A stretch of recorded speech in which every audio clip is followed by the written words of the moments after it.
people of Liyue must have already started preparing for the most important festival of the year, right? Hopefully Paimon will be able to check out tons of great food again this year. Anyway, let's go to Liyue Harbor and see what's up. Paimon votes we go say hi to Xiangling first.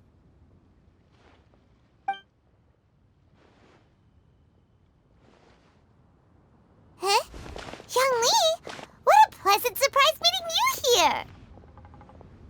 Oh? Why, the pleasure is all mine. As is the surprise, surely. It must be fate that brings us together in this place. How have you fared as of late? I sense you are older and wiser than the last time we met. It seems your travels continue to yield valuable insights. You are too kind. So, Xiangli, are you here to listen to stories over tea again? I had originally planned to set out after this last round of tea. However, I had planned to take a walk to Qingce village and gather some nascent bamboo shoots, which are currently in season. A villager there once gave me a small sample, and they possessed a most excellent flavor. Huh? Nascent bamboo shoots? Why can't you just use normal bamboo shoots instead? Wait, Paimon knows, because Zhongli prefers the finer things in life, right? Okay, Mr. Particular, let me guess. Ahem. The nascent bamboo shoot has a uniquely tender texture and a delicate sweet taste that its normal cousin cannot match. An astute observation, Paimon. You know me well indeed.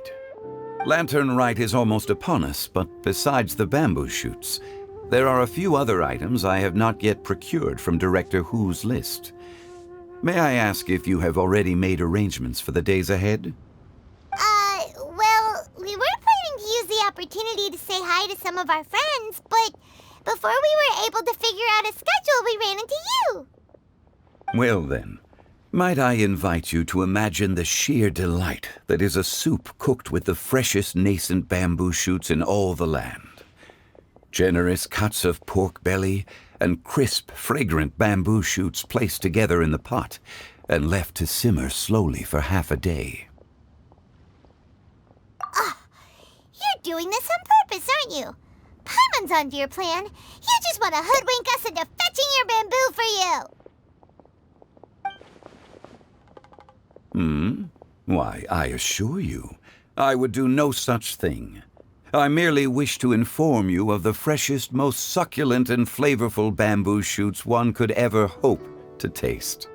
Ugh, let's go, Traveler. Paimon's taste buds can't take it anymore. Collecting a few bamboo shoots shouldn't take too long. Paimon has got to get her hands on some of that soup. Such fine specimens are indeed well worth the excursion. Very well. I shall leave the bamboo shoots to you. Should you have the good fortune to find some, please share them with me as well. See? Paimon knew he was just bamboozling us. However, there is no need to rush. The streets of Liyue will be bustling with visitors and filled with all manner of celebrations during the festive period. By all means, go wherever your interests lead you.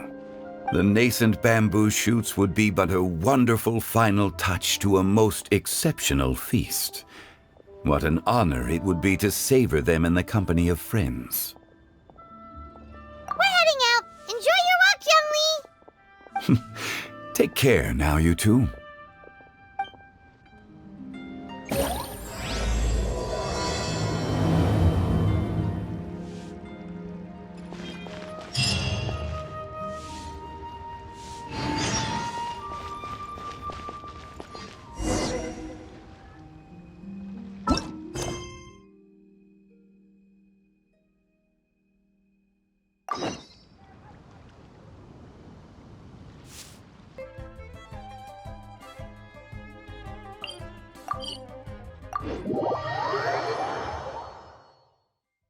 Bamboo shoot,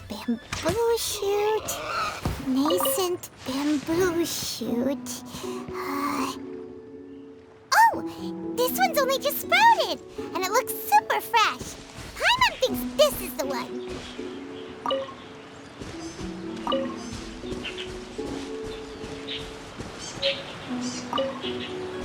These should be enough. Let's head back. Help! Help! Did you hear that? Someone's calling for help. It's coming from over there.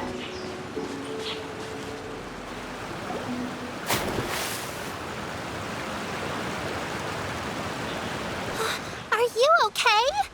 Did any water go down the wrong pipe?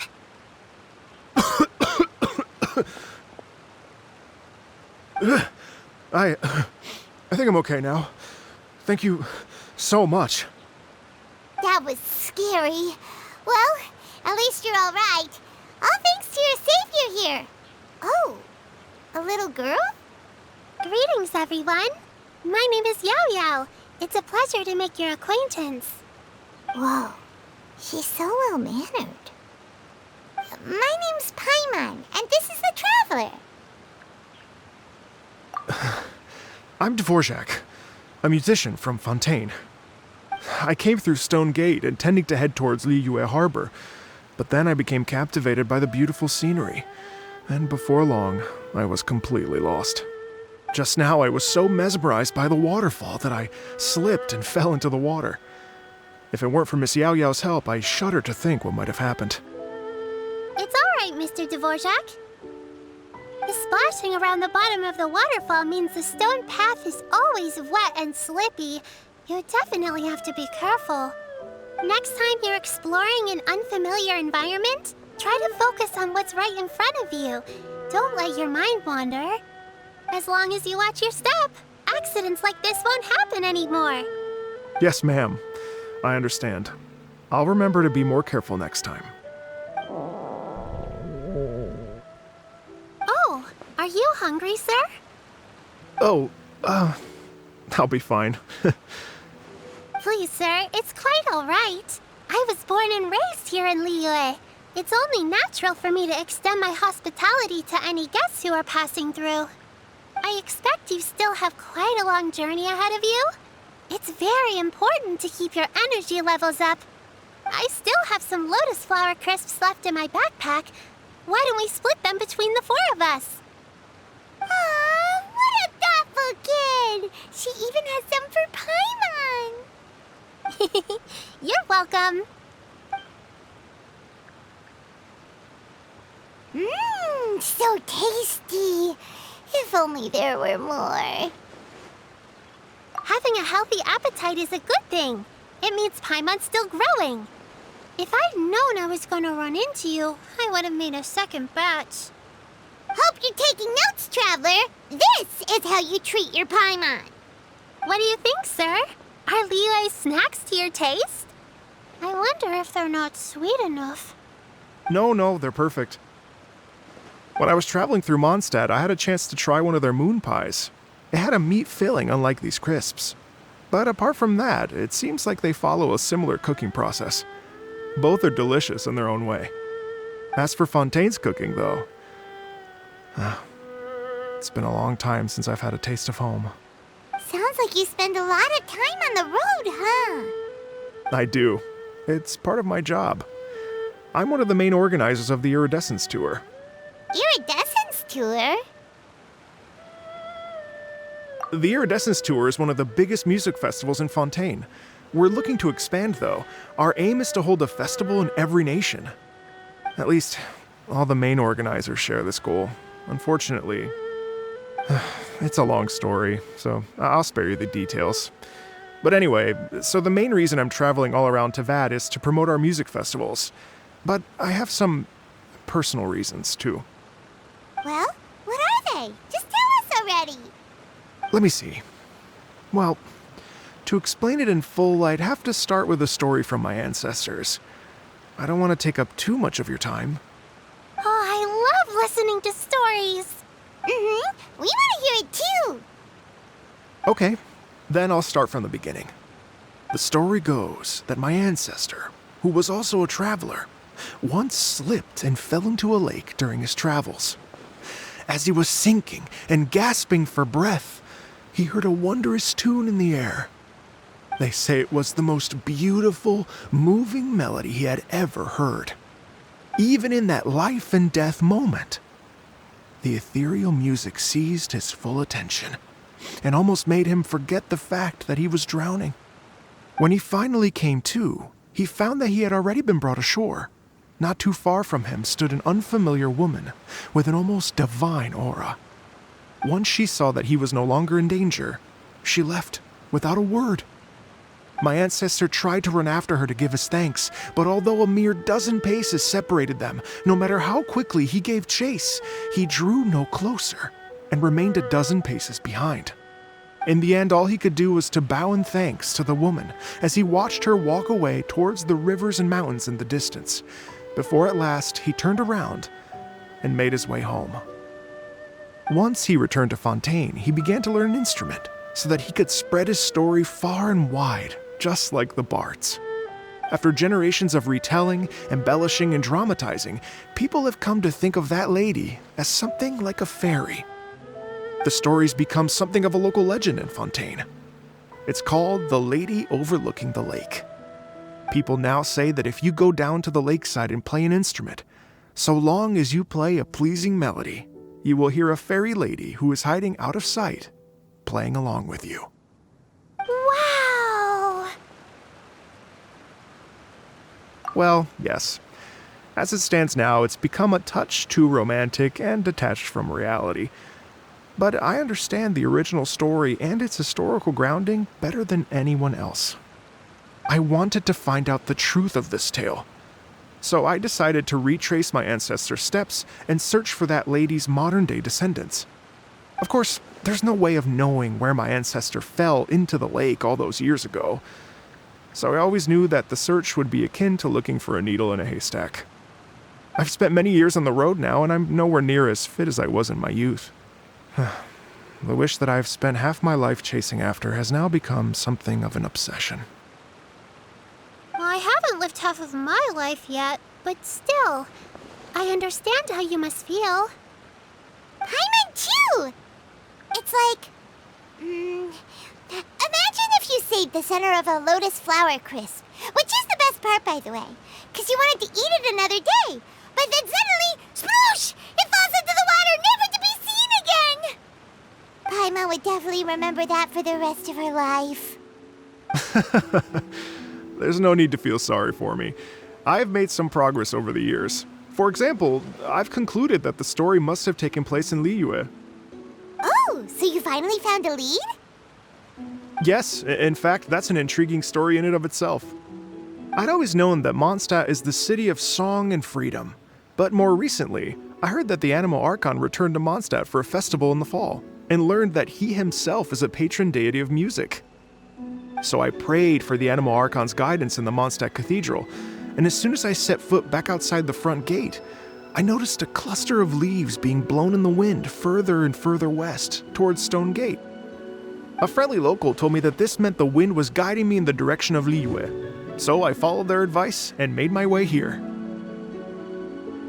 Right? You get it.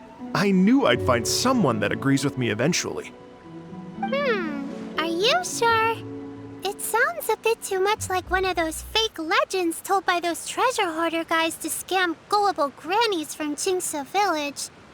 Rex Lapis has returned to the world.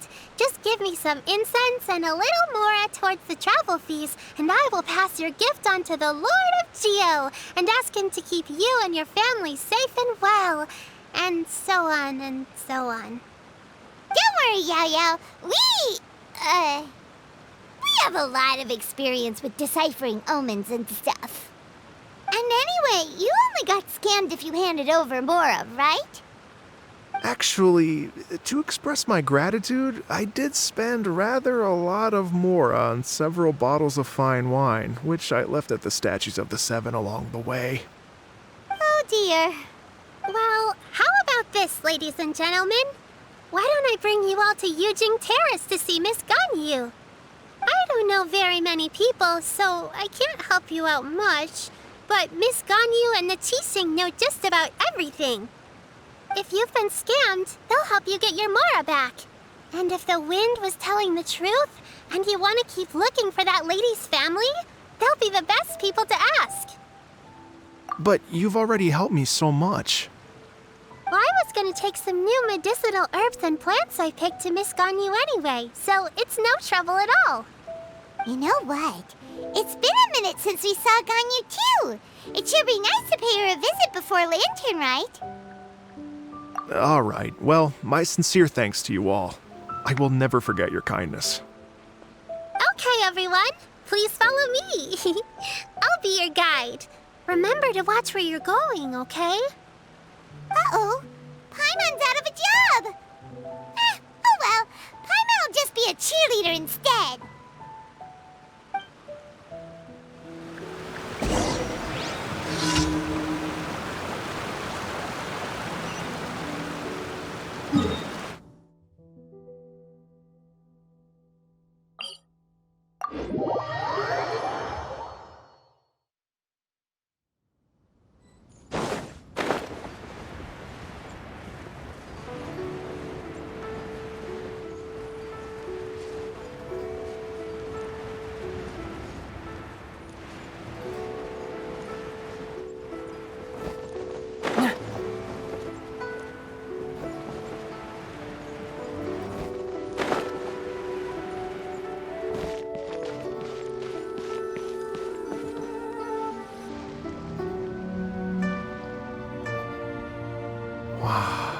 Liyue Harbor looks very different from when I came last. It's almost as if I'm listening to the same melody, but with a richer timbre and new variations added. Well, we are here during Lantern Rite after all. It only comes once a year, so they always have a big celebration. It's fair to say that this time of year is when Liyue Harbor looks the prettiest. Great! Let's go and check it out. I can't wait to get into the city and see it all up close for myself. The streets are breathtaking. Smiles and laughter everywhere I look. It's contagious. I can almost feel the music in the air. I have the urge to start waving my conductor's baton. I'm glad that you're enjoying the city.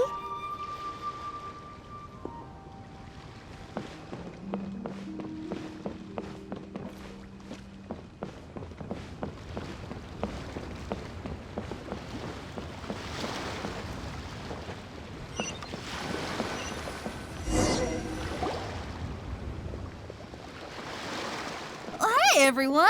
Fancy meeting you all here. What a nice surprise. Hello, Xinyan.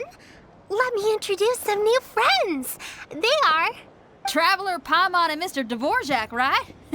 I've known them all for quite a while. When I was last here to advertise a Liyue stop for the Iridescence Tour, Xinyan was one of the few people willing to give me the time of day. Well, feels like I've been chasing this Iridescence Tour bandwagon halfway around the world, but I keep getting stood up. What's going on, Mr. Dvorak? I'm so sorry, Xinyan. We've had a string of terrible luck recently, and every time we've tried to put on a show, something or other has come up to stop our plans from materializing. Is that right? I guess it can't be helped. So, what brings you to Liyue Harbor at this time of year anyway? Thinking of putting on a music festival during the Lantern Rite celebrations? A Lantern Rite Music Festival? Yes, please! No, I'm actually here on personal business this time. Oh, so no Lantern Rite Music Festival? I mean, that's not just up to me. Hosting a music festival takes a lot of funding and personnel. Moreover, I've never worked with the Liyue authorities before. Even if I were to start putting something together right now, I think it'd be too rushed. Wait, but we're going to meet the Liyue Qixing, aren't we? And they're the ones in charge. Uh-huh, that's right. Miss Keqing and Miss Ningguang can make anything happen. You mean... what? This is the perfect opportunity! Well, sure, it might not work out, but it can't hurt to bring it up as a suggestion. That's the spirit! See, even the Traveler agrees with me. Mr. Dvorak, don't let yourself be put off by the fact that a few things haven't worked out recently. As for the performers, I can put you in touch with some local artists. My friend Yunjin is a well-known opera singer in Liyue. With her support and a commissioned song from the Yunhan Opera Troupe, we should be able to get something going. But what about you, Xinyan? Are you just going to sit this one out? What do you take me for? If we actually manage to make the Iridescence Tour Lantern Rite Grand Concert a reality, you think I'd let anyone else perform the opening act? Wow! There's that rock and roll spirit! What do you say, Mr. Dvorak? Okay. I'll give it a shot. But the opening act is not something to be chosen lightly, Xinyan. I will judge your work by the strictest of standards, so please make sure you are fully prepared. Are you kidding? I thought you'd never ask. Whew, guess my shopping time's getting cut short. I'm gonna head back right away and start working on this. Yao Yao, if you run into your senior on the way to the Qixing, please send her my regards. Okay, I promise I will. Good luck with your music, Xinyan. You've got this, Xinyan! So about the senior of yours Xinyan mentioned just now, is that anyone we know? Yes, it's Xiangling. She's mentioned you two before. Xiangling's always thinking about cooking. Whenever she gets scrapes or burns, she just leaves them to heal by themselves. She definitely needs someone around her to look after her. I know you must have looked out for her a lot too in the time you've known her. So, thank you for that. Neighborhood. Oh, it's Master! Is it okay if I go and say hi to her? Oh, calm down now, dear. I'm not about to run off anywhere. I'm not a bundle of energy like you. I haven't seen you in days, Master! I've missed you. Oh, bless you, Yao Yao. You do say the sweetest things. Ah, look who it is. Visiting friends during the lantern rite, are we? You're half right, Madam Ping. We were also trying to help out Mr. Dvorak over here. We were on our way to take him to see the Qixing. Hello, ma'am. I am a musician from Fontaine and an organizer of the Iridescence Tour.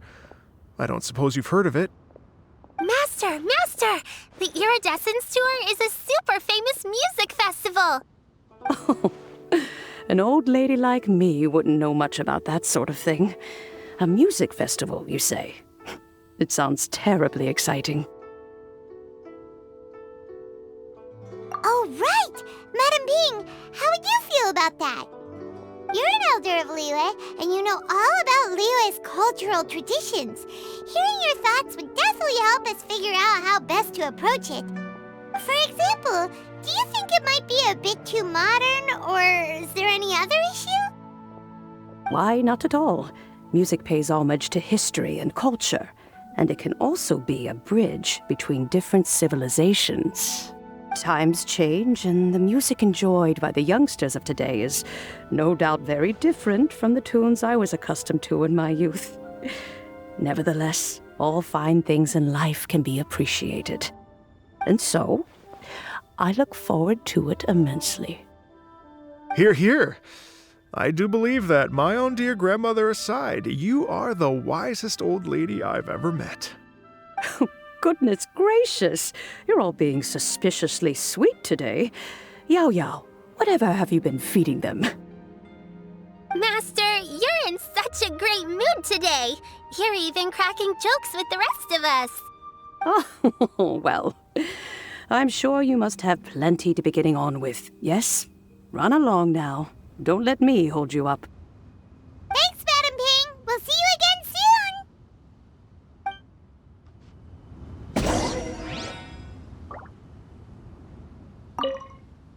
You mustn't be afraid to try new things.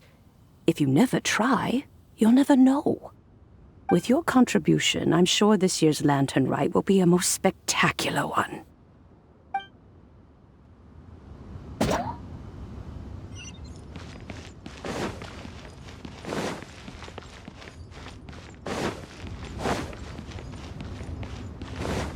No time to lose.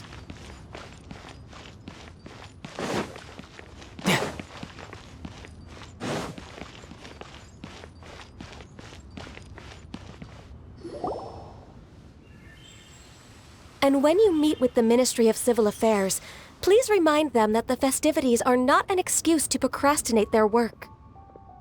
Understood, Miss Ganyu. I'll take my leave now. Ganyu! What brings you here, Yao Yao? I've brought all the medicine you asked me to pick for you. Oh, and here's a pack of sweet flower seeds as well.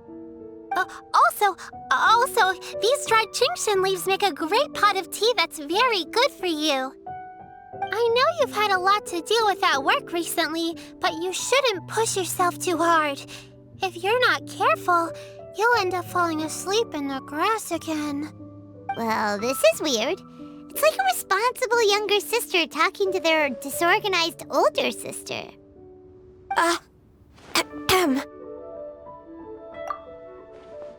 Thank you, but Paimon's criticism is quite valid. I do have a tendency to neglect matters outside of work, and that's something I should improve on. Oh, my apologies. I don't believe we've been introduced. Ah, Paimon will do the honors.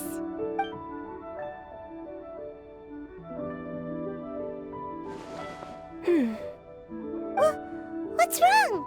Did Paimon go over everything a bit too fast? It's definitely an ambitious plan. If there's anything you didn't quite catch, Paimon's more than happy to go over it again. It may be a little difficult to make this happen. Oh? Well, the Lantern Rite is the most important festival of the year. Our celebrations must not only be visually spectacular, but also appeal to the tastes of Liyue citizens from all walks of life. The Iridescence Tour is relatively unknown in Liyue. It's difficult to predict how a brand new show will be received. It would be quite risky for us to bet everything on this one music festival. All very valid points. I completely understand. Therefore, we will not replace or cancel any of our pre-existing program. However, I will submit a proposal requesting to put the Iridescence Tour special performance as the final act of this year's festivities. Some live music will certainly add to the festive atmosphere on the night of the Lantern Rite. As for the venue, let's reserve a space at the docks. Yes, my thoughts precisely. Now I just need to take some time to give this proposal some polish. As long as I clearly lay out the pros and cons, and highlight the key points of the proposal, given that Ping and the Traveler have both given the idea their blessing, I'm confident that Qixing will be sure to give it serious consideration. Mr. Dvorak, I will need to discuss with you the number of musicians who will be coming to Liyue, as well as their catering and accommodation requirements. Oh, yes, certainly. Let's step to the side and discuss further.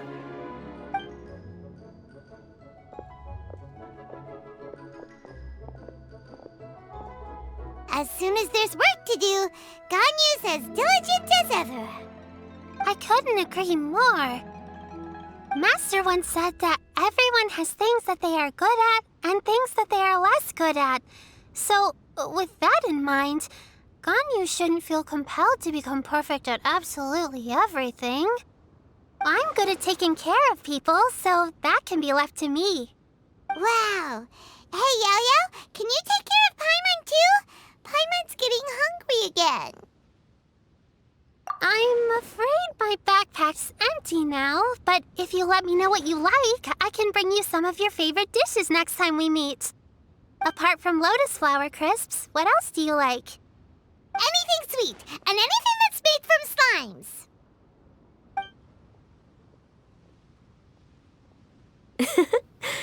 Here's what I've drafted so far. Anything else you want to add? No, this is excellent. I'm racking my brains, but I don't think you've missed a single thing. Perfect. Then we'll leave it as is. I'll go make an official copy. Oh, perfect timing. We were just wrapping up our discussion here. Not at all. Every second counts for a complex proposal such as this. I will inform the Qixing of this development immediately. Please give me a moment to pass on the message. Yao Yao, thank you for bringing my herbs. I will make sure to take them. Remember to make tea from them first, Ganyu. You mustn't just chew them raw. I will. Okay, I should be getting back. If Yao Yao stays out for too long, Mom and Dad will be worried sick. Everyone, I'm sure that the music festival will go off without a hitch, so don't worry. And in case I don't see you before, I wish you all a very happy Lantern Rite. Thank you, Yao Yao. Happy Lantern Rite to you, too. We should go get dinner together sometime!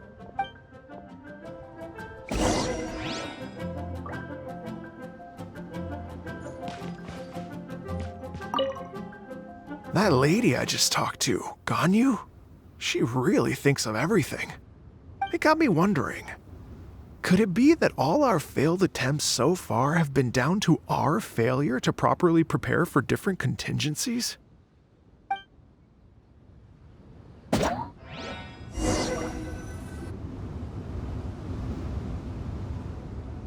Greetings, Traveler, Paimon, and Mr. Dvorak.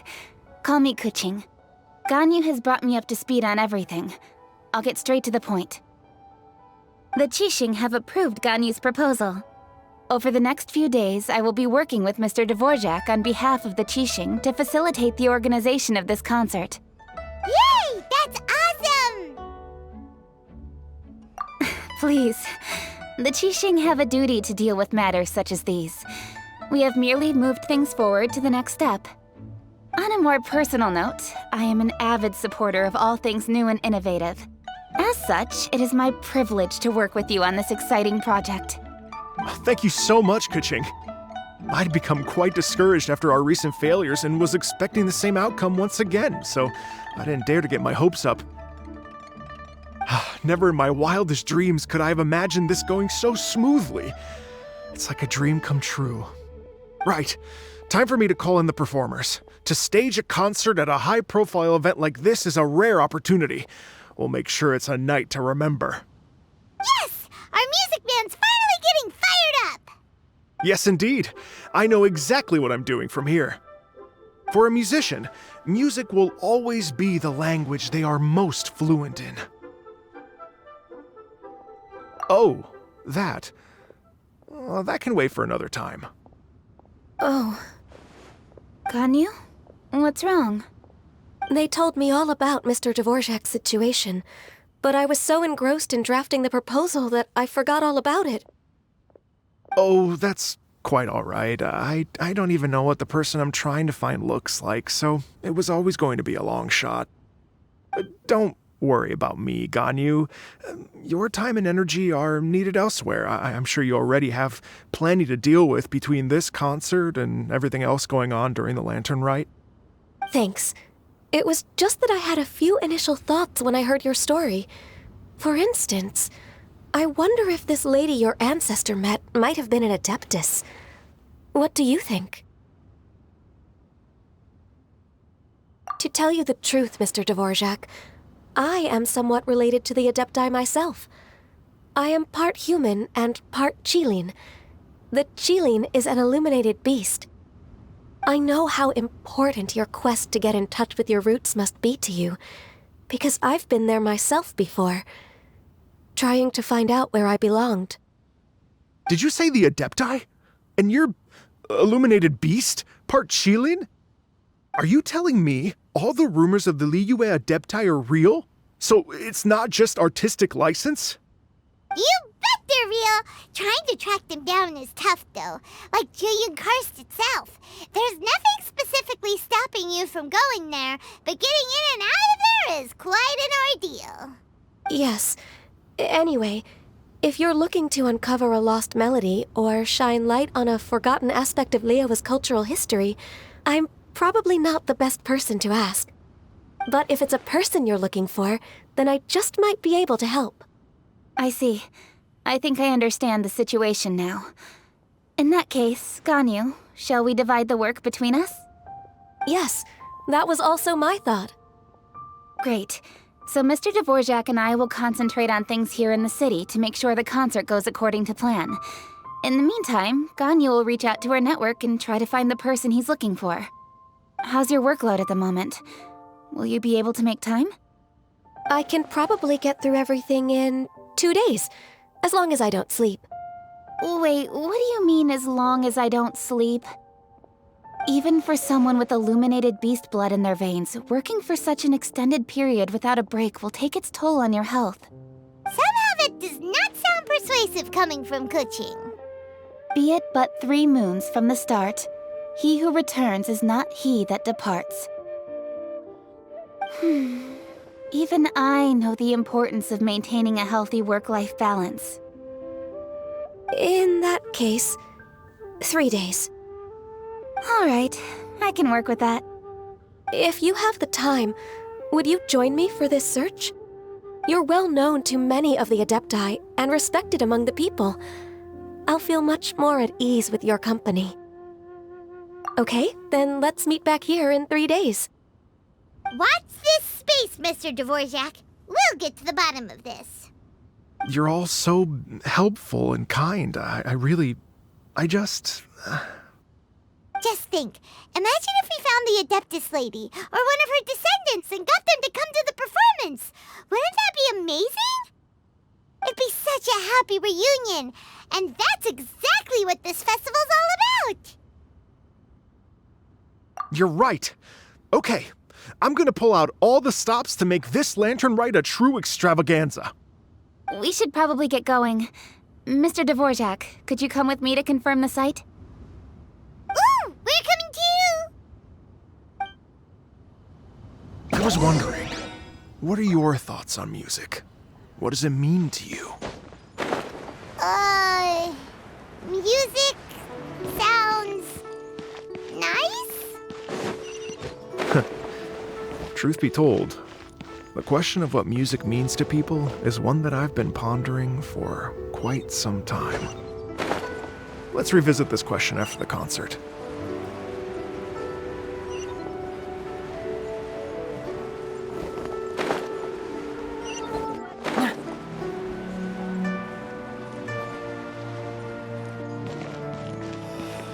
Why'd they have to give me that transfer? Lady Yuhang? Baiwen, what is it? Per Lady Ningguang's orders, I've been gathering intelligence outside of the city with the goal of uncovering and dispatching any trouble ahead of the festival.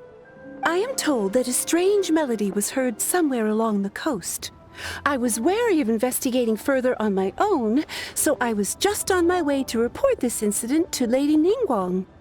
But I'm worried that if we don't act right away, we may miss the window of opportunity to take appropriate action.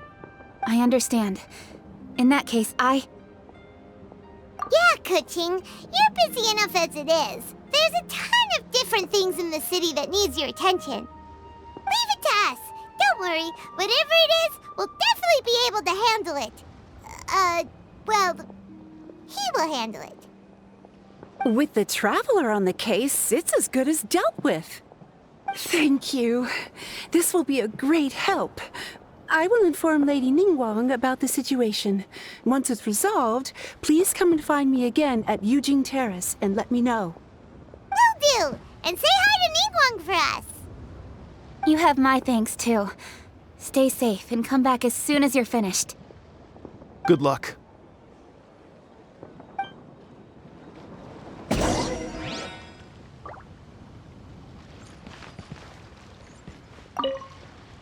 She said she'll reach out to the Yunhan Opera Troupe?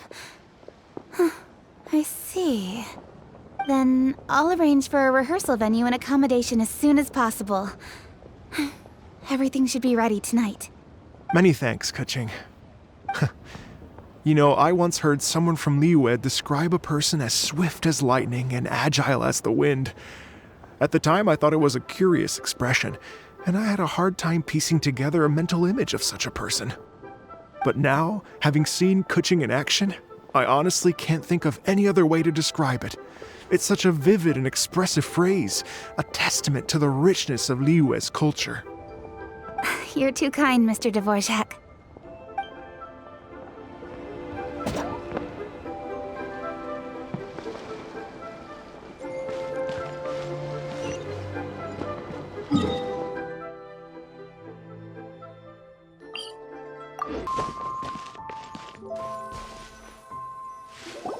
Byron said the strange tune was coming from around here, right?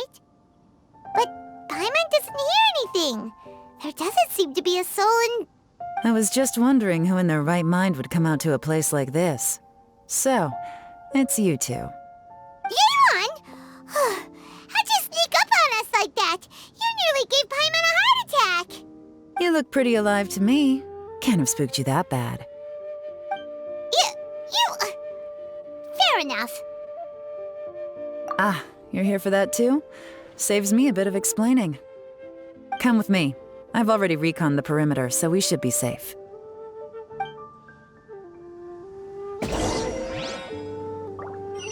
No time to lose.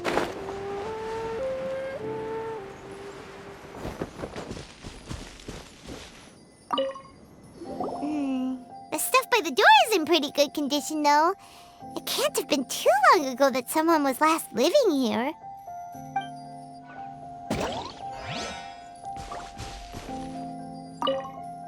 This place is completely empty.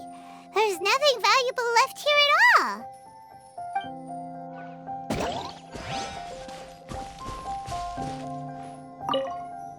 The doors and the windows are all fine, so there definitely wasn't a break-in.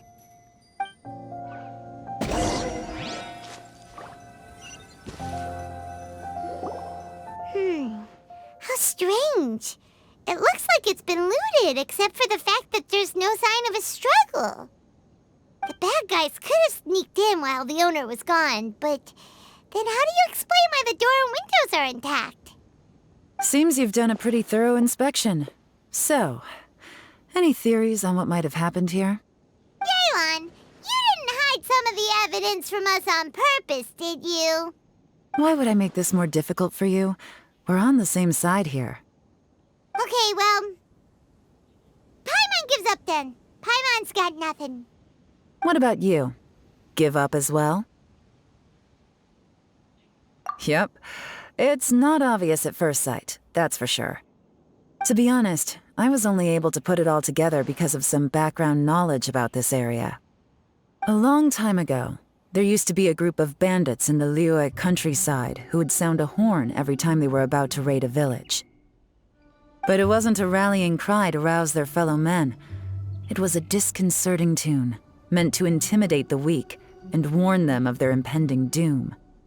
To escape with their lives, the villagers would abandon their homes and flee overnight, taking only their most valuable belongings with them. Everything else was left behind.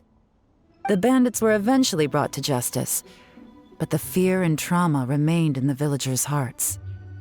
Whenever they heard that melody, they would feel like their lives were in danger once again, and flee immediately. The culprit of this crime exploited that very fear to get access to this house without having to force their way in. Whew! That's quite the story. The victims obviously will have gotten quite a fright, but at least they won't be in any great danger. The important thing now is to find this copycat criminal. On any other day, that'd probably be a good idea. Unfortunately, it's not gonna work today. Take a look around and you'll see what I mean. This criminal is clearly well-versed both in using music to commit crimes and in making a clean getaway. Not only did they stay off the muddy road to avoid leaving footprints, it looks like they were also careful not to bring any gadgets with so much as a trace of elemental energy. Evidently, they were intent on keeping even the most experienced investigators off their trail. Unfortunately for them, I'm one of the best trackers in the business. They're not about to get away with their little scheme on my watch. So basically, if we want to find the culprit, we just need to follow Yeon.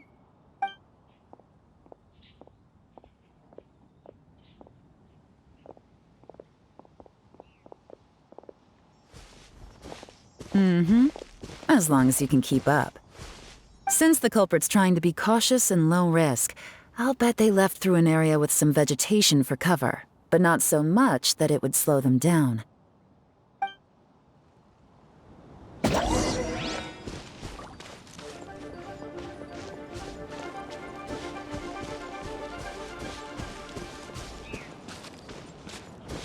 Here, look at this. These tracks are superficial, but they definitely didn't occur naturally. Something heavy was being dragged this way, meaning we're headed in the right direction.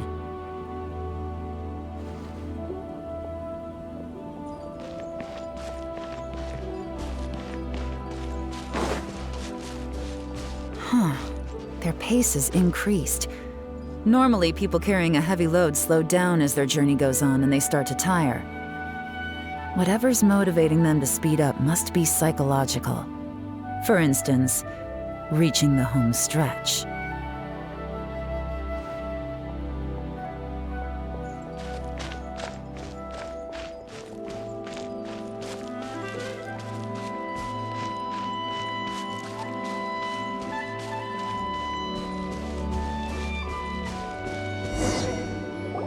There they are! Look! A treasure hoarder tent!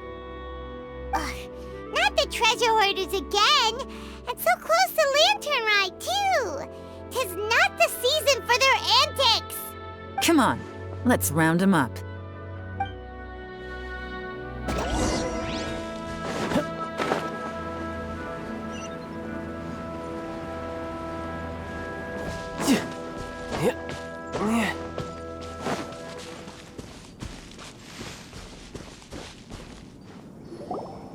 Hey! Who are you? Where did you come from? The evidence is conclusive. Okay, confess and we'll go easy on you. My patience is running low, so why don't you do us both a favor, You kidding me? You think I'm scared of you? Perhaps not, but you should be.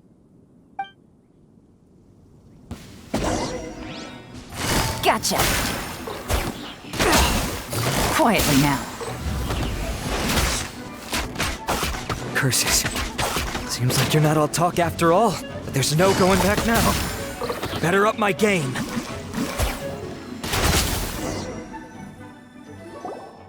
Mercy! Have mercy! Oh, it's a little late for that. I've come this far, I might as well finish the job. I surrender! I surrender, please! I'll do whatever you say. Please have mercy. Tell us everything. You have one chance, and I'm warning you. Don't make me ask twice. I won't, I swear. So Lantern Rite's nearly here, and like a lot of people, I wanted to buy a few nice things. I know I'm with the treasure hoarders and everything, but I don't really have any kind of experience with robbing people and whatnot. So I don't have the guts to break into somebody's house. Wow, you're really going to complain to us about that? No, not at all. I'm just telling it how it is. Okay, continue. I racked my brains trying to think of what I could do, and eventually I remembered something from back when I was a kid. The bandits would blow their horn, and my grandma would grab us kids and run. I remember the tune, so I figured I'd try it for myself. I mean, just to see what would happen. At first, anyway, I seriously didn't expect that family to pack up and leave. But they did, and they just left all their stuff right there for the taking. It was too easy, I couldn't resist. It was completely wrong of me, I know that now. I'll return everything that I took. It's all still in perfect condition, and it'll be like it was never gone. Please, give me a chance, huh? Let me make it right. Give you a chance, huh? Sounds to me like you'd rather strike some kind of a deal than spend Lantern Rite behind bars. Yes? Yes? You know how to bargain, I'll give you that. It's just a pity that you didn't confess at the first opportunity. You'll have to take a walk with me. Once we've returned the goods, we'll find the owner of the house, and you can apologize to them in person. After that, I'll escort you to the Ministry of Civil Affairs. Yes, ma'am. You know, as a former victim of this kind of crime yourself, I doubt anyone understands the fear you inflicted quite as well as you do. Does your greed matter more to you than your fear?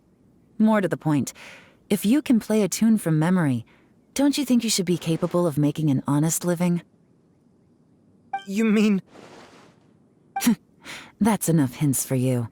You'll have plenty of time to reflect on all of this yourself. There's not much left to wrap up, so I'll take it from here. Guess this is where I'll say goodbye. What is it? Is there something else? I'm still not sure how you first got your hands on this information, so play it safe when you get back.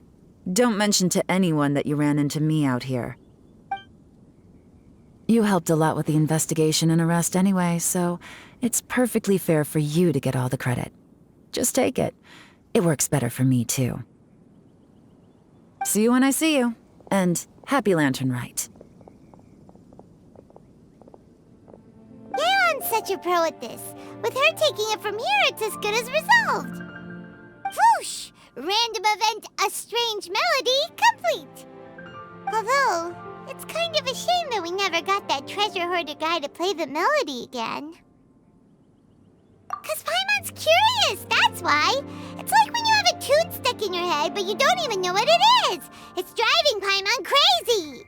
When we were chatting with Mr. Dvorak, music seemed like such a positive thing. And most music is, right? It can help us relax, feel all warm and fuzzy, recall happy memories, or even just think happy thoughts. Paimon never imagined that music could be used to commit crimes. Oh, really? Huh. Makes sense. Paimon's musical understanding improves again! Well, anyway, now that everything's resolved, let's get back to Liyue Harbor. Byron's still waiting for us with our random event rewards.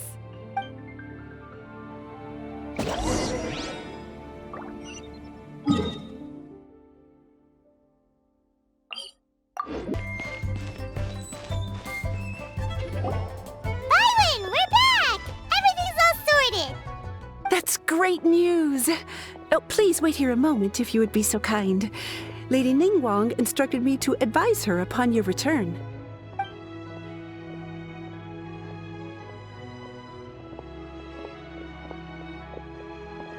My greetings to both of you. Long time no see. No need to be so formal with us, Ningguang. We've known each other for a long time now. You must be super busy with all the preparations for Lantern Rite. Don't mind us. On the contrary, I think it is those that I have known longest to whom I should extend the greatest courtesies. Alas, on a different day, I would invite both of you inside for some tea and a brief respite from your travels. But you're quite right. Trivial matters aside, there's no escaping the fact that we have a grand concert to organize. Once the performance itself is over, we'll then need to invite the representatives of the Iridescence Tour for a discussion on future collaboration opportunities. The financing arrangements alone could well entail many rounds of discussion. Simply put, there will always be work to do. Whoa, you're already thinking that far ahead? Well, we can discuss more current affairs if you'd prefer. I trust you saw this year's Mingxiao lantern at the docks when you arrived at the city? Yeah, it looked like a goose. Which Adeptus is it modeled on this time? Sea Gazer. I believe you're familiar with the name. Legend holds that he was free-spirited and easygoing. People described him as a cheerful soul and a loyal friend. On this marvelous lantern rite, we pray that the fallen heroes may be guided home. If the sound of music can flow like the rivers and streams into every corner of the land, perhaps the souls of those who have gone before us will hear the song of a new era. I wondered whether the melodies will be to their liking. Oh, they're gonna love them. Paimon's sure of it. At least, if the guy you mentioned is anything to go by, the Adepti and heroes of the past sound like a positive and free-spirited, cheerful bunch. They're sure to be open to new music. Well, let's hope so. I heard that you'll be going on a search with Ganyu to find the descendants of a fairy lady from a Fontaine legend. I'm sure this quest to uncover the truth behind an ancient story will turn into a most charming tale. Do share it with me, won't you? I couldn't bear to miss out.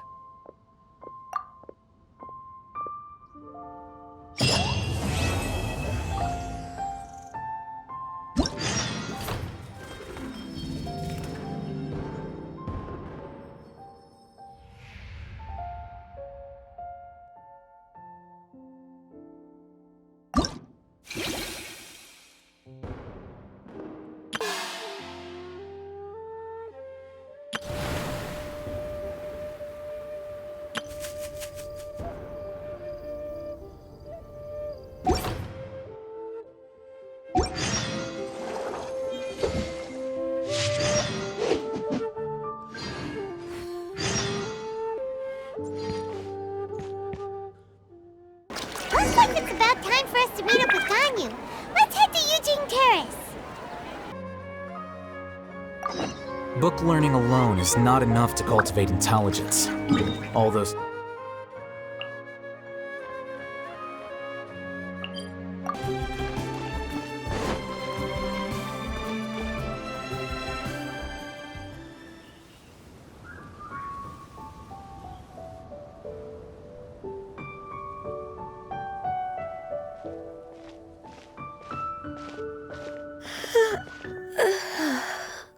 Greetings, Traveler and Paimon.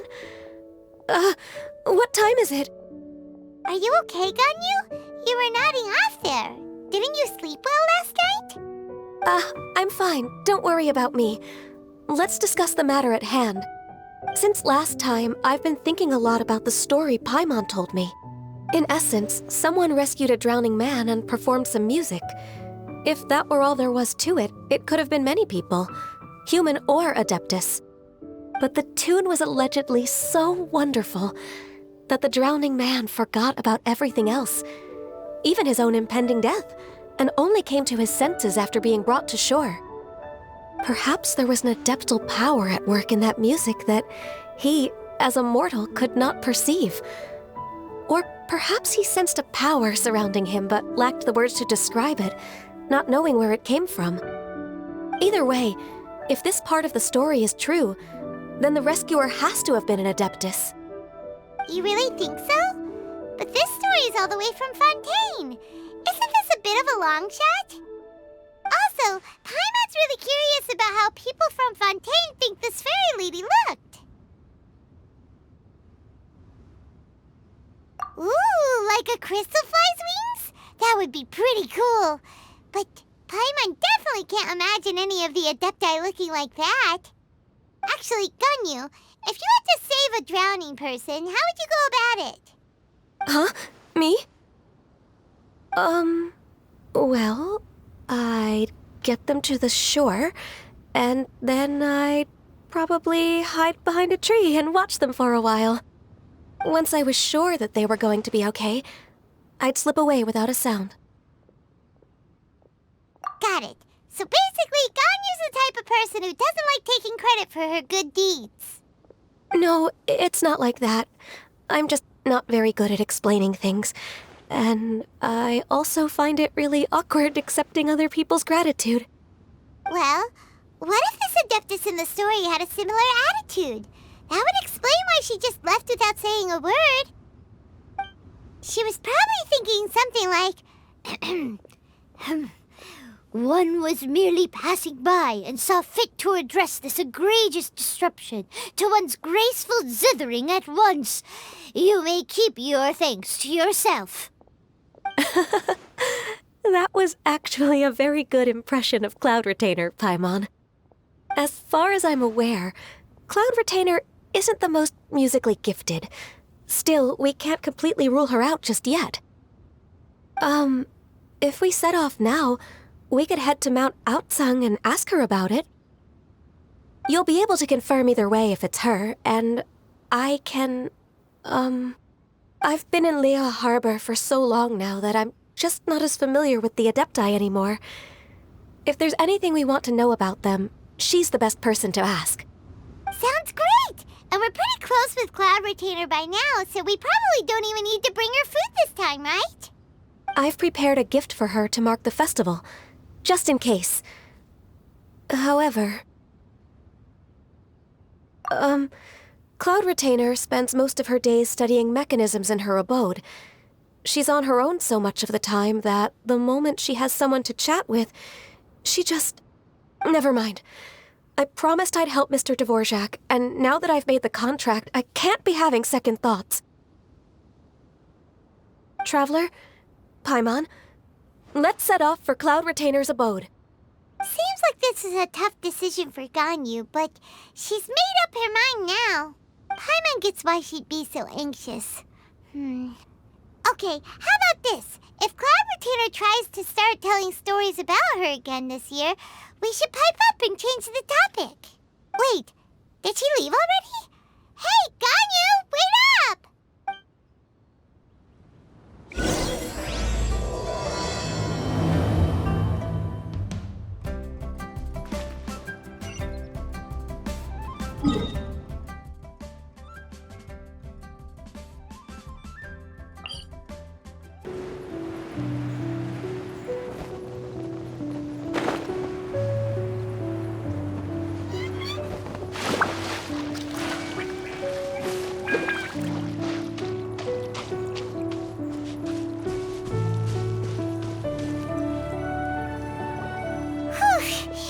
Paimon's so tired from trying to keep up. Don't either of you need to take any breaks? I can't believe it. Cloud Retainer is not here. Huh? Did we miss her? She doesn't like to travel, so in the past, it's always been the other Adepti who come to visit her during the festivals. True. Now that I think about it, Cloud Retainer would be quite capable of taking care of anything on her own. There's no need to worry about her. Since she's not here, I guess the next step is to check all the other Adepti abodes, one by one. Uh-oh. Will it involve a lot more traveling? Got it! Paimon has a great idea! Please go on, Paimon. Our goal here is to find the Adeptus that helped Dvorak's ancestor, right? We can't hear any music right now, but if she's really as nice as the story suggests, she'd definitely come to help anyone who was drowning, right? Yes, I think that's fair to say. So, all we have to do is get the Traveler to pretend to fall into the water, and the Adeptus will come to the rescue! You know perfectly well that Paimon can't swim! Paimon would sink like a rock! Just trust Paimon! The water's pretty deep over there! Quick, swim to the very center!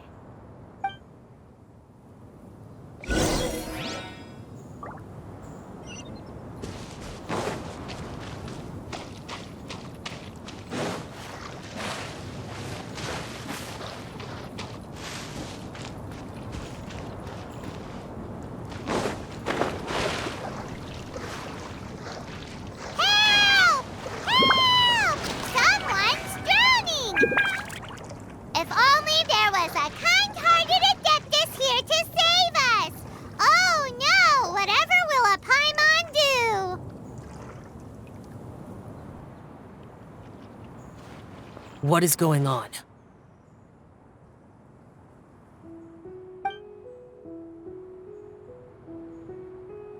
How do you feel right now?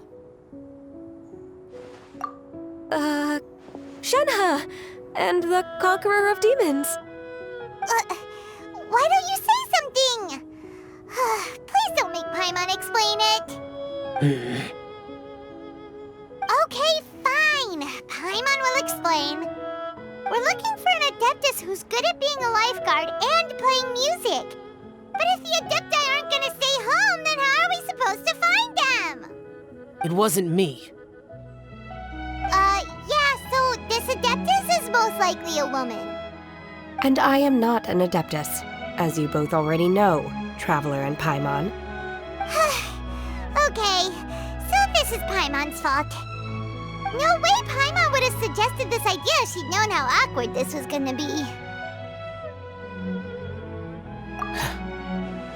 Glad you're okay. As far as I know, the one you seek is no Yaksha. And one last thing.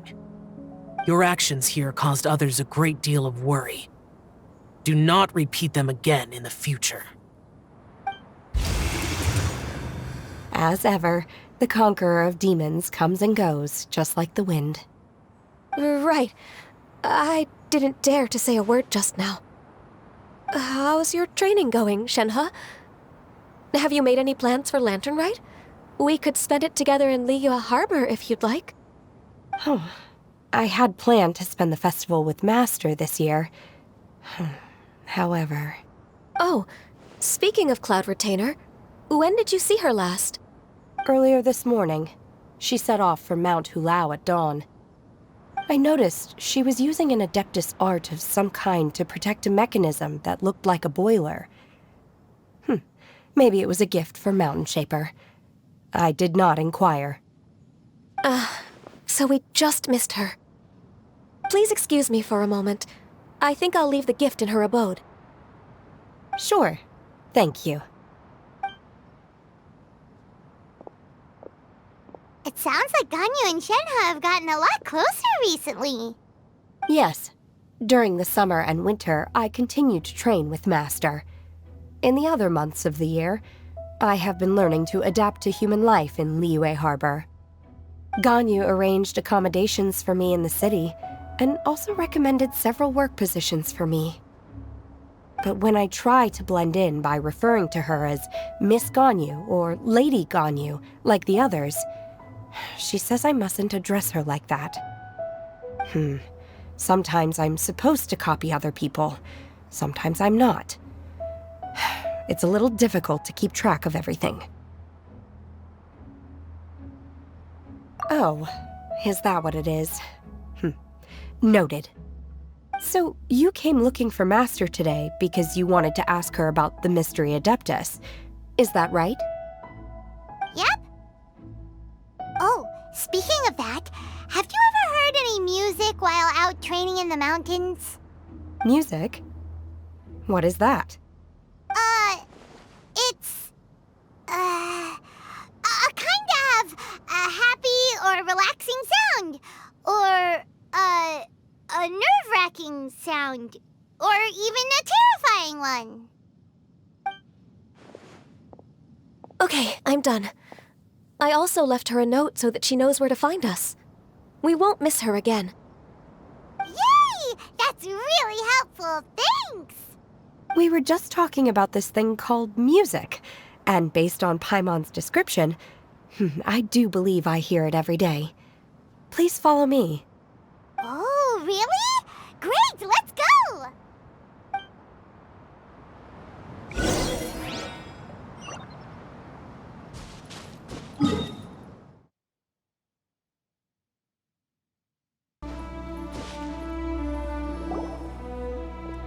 This is the place. I enjoy training here to the sound of music.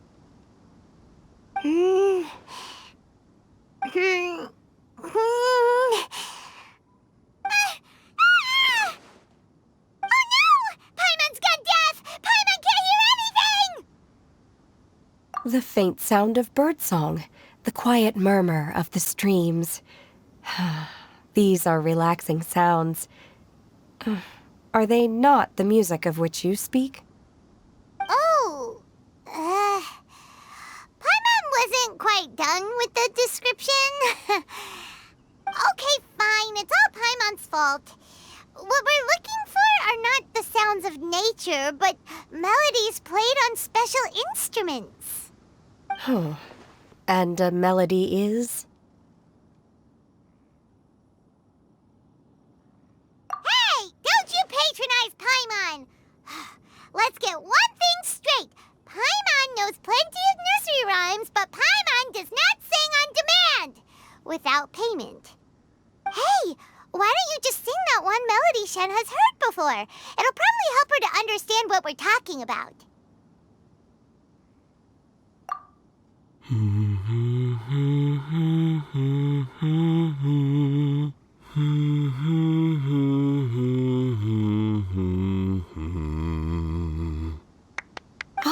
was that from the opera that Yunjin sang?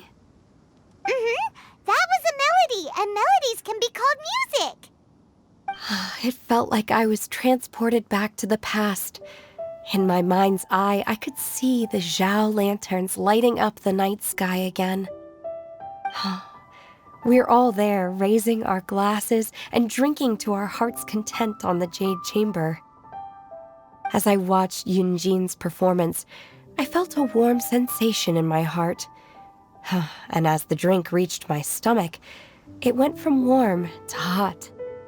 When you hummed that melody just now, feelings from a whole year ago came right back to me, as strong as they were on that day. So that's the power of music. Wow, Shenhe. That was so deep! Music definitely has the power to bring up memories. It's like a time capsule with all the special moments from our life squished inside. What about you, Ganyu? Are there any melodies that have left a deep impression on you? I don't remember if my parents ever sang any lullabies to me. I know some local folk songs, and a few other things come to mind too. The songs of the sailors down at the docks, the little ditties that the vendors call out in front of their beloved shops, the tunes of folk artists performing on the streets. Yes, that's right. In the past, whenever I heard the sound of those tunes, I always felt that they were worlds apart from me. Nenny and Liyue probably view me as a non-human. And they are right, in the sense that I never could connect with humans' artistic expression and their sentiments. So I haven't been able to integrate into their community and be a part of their lives. At least, that's the view I held in the past. Only more recently did I start to realize that the only barriers are ones that I have erected with my imagination. The way those melodies make me feel isn't all that different from other people after all. They're about mundane details of everyday existence, life's ups and downs, joys and sorrows. Even though we come from different backgrounds and have different stories to tell, when it comes down to the most common things that we see and experience around us each day in the city, in that sense, we're all the same. You go, Ganyu! You're really making progress. You have loads of friends in Liyue Harbor when you think about it. Okay, maybe some are more like coworkers and bosses. But at the very least, Keqing and Shenhe are your friends now, right? Yes, I am.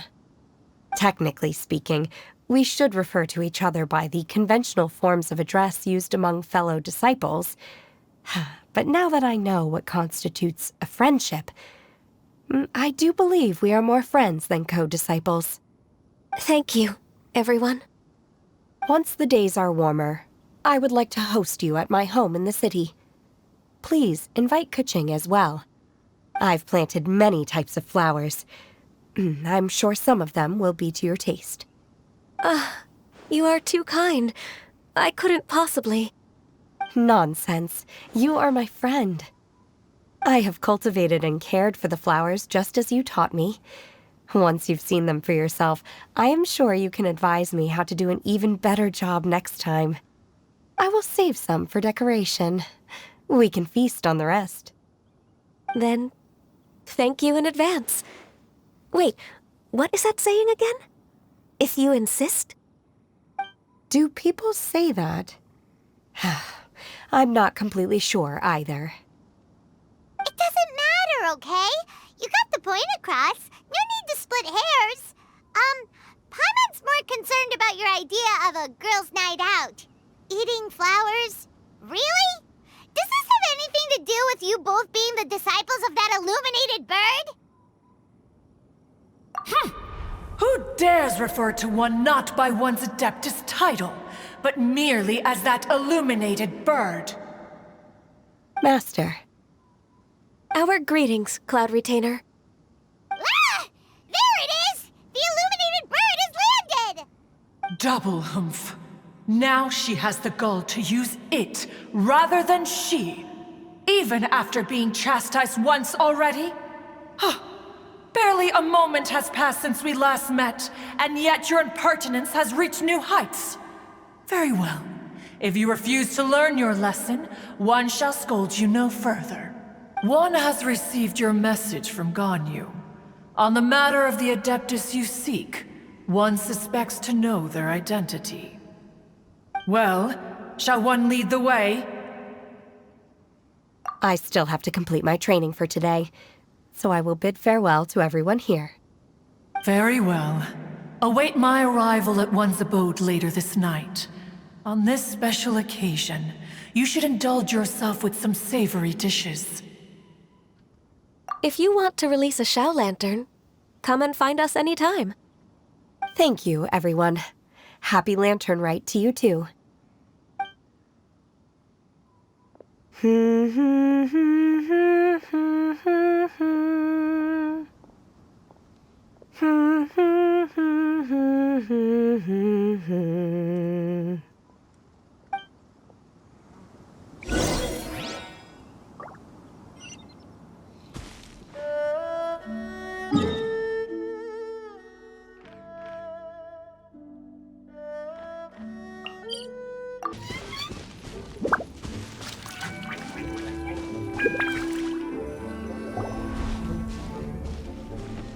Is this Quaily Plains? Cloud Retainer, why did you bring us here? Ganyu is of course familiar with the name Guizhong, but have you ever heard of her? Guizhong is another name of Agentis, the god of dust. She was extroverted in nature and adored social gatherings and inventions alike. Long ago, this region was yet a prosperous assembly. Guizhong often invited her friends to visit her home, reserving for us seats around the largest stone table. Seagazer would always bring out his latest treasure and place it upon the table. He could be quite the braggart. Though usually a mild-mannered fellow, when it came to those collectibles he was so fond of, he always loved to show them off. Paimon remembers that name. So that's what Seagazer was like. He was an old friend and a former rival. One has many memories of him. Once he had brought out the treasure, it would predictably become the center of attention. Neither Guizhong nor one was content to let him just steal the spotlight. So we would then also present our proudest mechanical creations.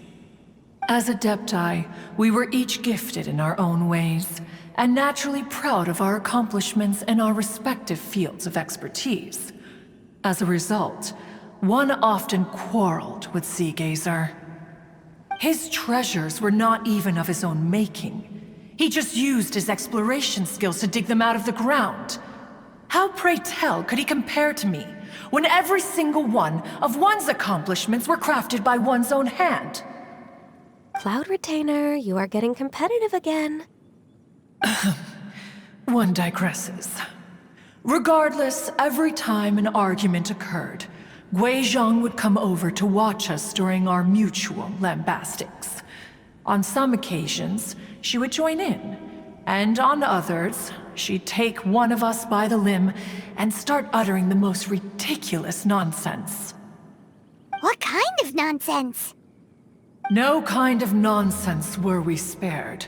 Sometimes she would brazenly opine, why argue between yourselves when neither of you could ever hope to beat me? Other times, she would make unsolicited suggestions, such as, once you two are done arguing, let's go to the foot of the mountain and grill some meat. She always sought to make everyone happy, and one must say, she had quite the gift for it. No matter what nonsense she said, one never felt bothered or offended. It also helped that she never referred to one as that illuminated bird or ladybird. Come on, get over yourself! Anyway, Just as our impassioned arguments would reach the apex of acrimony, Marchosius would bring his delectable dishes to the table. Who would dare snub the stove god and his wondrous creations? At the sight of him, we would all immediately drop the argument and prepare the table for a night of feasting and drinking. Back then, one was always bothered by how the cups Rex Lapis brought were always too square for one's taste. Can you see yourselves ever enjoying a drink from a square cup? Precisely. So, as you can see, even one as great as Rex Lapis was not immune to making the occasional blunder. Even one could never find fault with Marchosius's cooking. As we ate, Guizhong would continue to find topics for conversation, filling the table with humor and laughter. Each of those old fossils had their character flaws and points of obstinacy. So why was it that whenever we dined together, we always had a marvelous time? We would drink together from a spot high in the mountains until the moon set and the sun rose, and only then would the banquet finally come to an end. Streetward Rambler would often remain to admire the flowers with Guizhong before returning to her own abode. The glaze lilies were far more abundant back then. Entire fields of them would appear to the eye as a veritable sea of flowers. Streetward Rambler? That would be Ping. You probably know her as Madam Ping. Oh, okay. Wait, this is a lovely story and everything, but didn't we come here to find that Adeptus from Mr. Dvorak's story? Or are you saying that it was Guizhong? Didn't she, already, Alas, long has one avoided this place for precisely that reason. The sights here are a reminder of a time long gone, and evoke much sorrow. One should have guessed that you would disrupt one's poignant moment of mourning with your incessant questioning. No matter, one will share the whole story with you now. In times gone by, one quarreled oft with Guizhong concerning mechanical principles. We each had our ideals, and neither would yield. Under the pretext of a social gathering, one invited the impartial Rex Lapis to judge the quality of our creations. But Rex Lapis declared that Guizhong's Obscuro Vulpus mechanism was superior. Though one was too proud to acknowledge it, in one's heart, one knew that Guizhong was indeed the superior talent in the mechanical arts. As for the story between Guizhong and Streetward Rambler, that begins with a certain bell. In Guizhong's opinion, while mechanisms were no substitute for human composers, they were yet capable of producing simple but fine melodies. But Streetward Rambler believed music to be an expression of the soul, an emotional enterprise that could never hope to be replicated by machinery. They argued endlessly, until one asked Rex Lapis to intercede. He confiscated the bell and designated it for ceremonial use. Thereafter, one would often find them convening in the mountains, discussing music, mechanics, and all the affairs of the mortal world. But these good times were not to last. War broke out between the gods, and soon engulfed the Guili plains. Guizhong was overpowered by the enemy, and fell in battle. When Streetward Rambler and I arrived at the scene at long last, all that remained among the ruins was her lifeless body. After this, at Streetward Rambler's request, Rex Lapis granted her the cleansing bell for safekeeping. To honor our friend's memory, one made a few finishing touches to her ballistic device. Many lantern rites have passed since then. Many greetings and goodbyes. Upon what do you gaze?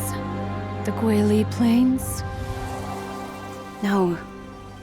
It's everything.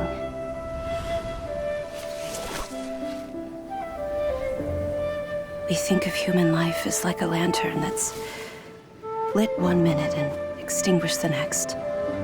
But are we Adepti so different? Perhaps as dust settles after a storm, we too must one day return to the world below. One has always been austere and private by nature, and has never relished socializing. One's dealings with Guizhong were born out of discussions on the discipline of mechanics. What? You have loads of friends, and you seem pretty chatty. Just because one is not ignorant of social graces does not mean one is fond of them. One is perfectly capable of partaking in conversation despite being introverted. But in the end, one is nothing like Streetward Rambler. She is dauntless but thoughtful, not to mention eloquent and wise. Moreover, her friendship with Guizhong was far greater than one's own. Back when they were rivals, they would often compete against one another in the realm of musical composition. That cleansing bell was one of Guizhong's proudest works, having the ability to both compose and perform. Wait, that's weird. Didn't Madame Ping say she pestered an old friend for that bell? And she also said something about being a vain beauty when she was young or something. Streetward Rambler, a vain beauty. My foot. That bell has a sad history. Clearly, she refrained from sharing with you the truth of its origins, since the right time had not yet come. As for her old friend, who else could it be? As soon as Streetward Rambler heard that a certain Zhang Li wished to borrow the bell, she realized that the man was none other than Rex Lapis, and that he had made an enormous decision. After all, we all have known each other for several millennia. Some things between us are implicitly understood. Whoa! So they were talking in secret code? Oh, Paimon did not see that one coming. Enough of your intrusions. Where was one up to? Ah, yes. One remembers now. The cleansing bell is powered by a mechanical art, and can be used to great effect as an accompanying instrument. After the passing of its creator, it was used on numerous occasions during rites of parting. But Streetward Rambler did not acquire it from Rex Lapis for the purpose of producing further funerary tunes. No, each time she rang it, it was to play the tune that Guizhong composed on it. The two once clashed over their beliefs about the meaning of music. Who would have thought that with Guizhong's passing and Streetward Rambler's mourning, two tunes composed in discord would eventually become one harmonious composition?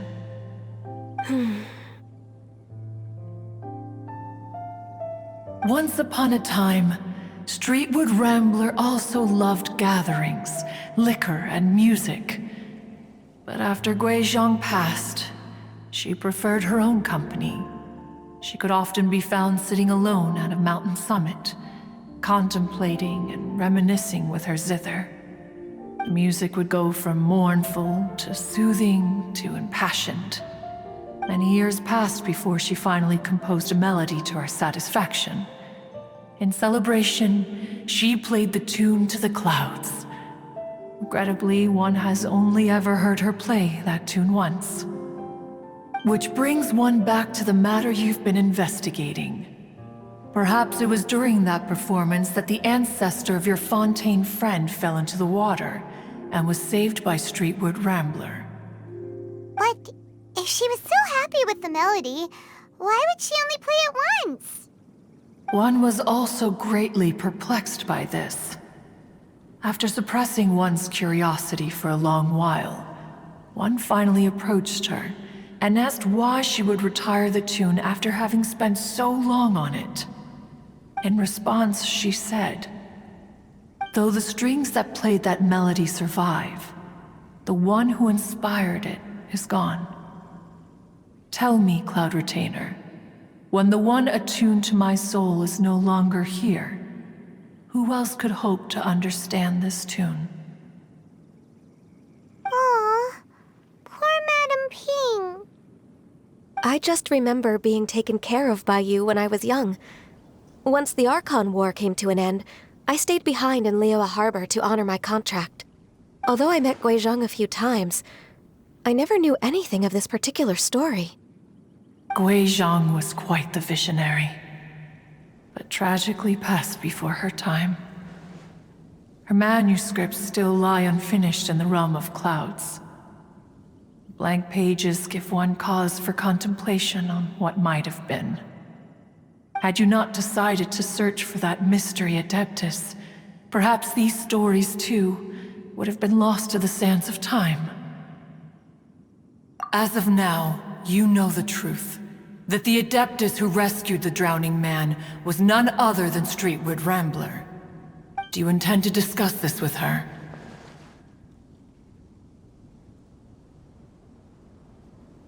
Do you mean Ping might find the topic too distressing? Precisely. The passing of our old friend is a heavy topic that both of us are usually careful to avoid.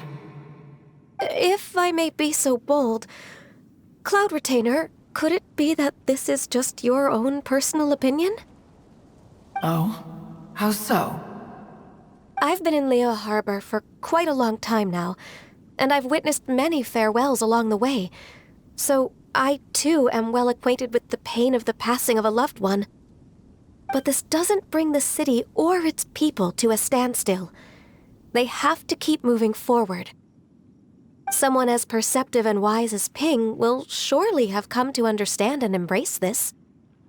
Though these immortal mountains have lost an Adeptus, the harbor of mortals has gained a wise elder.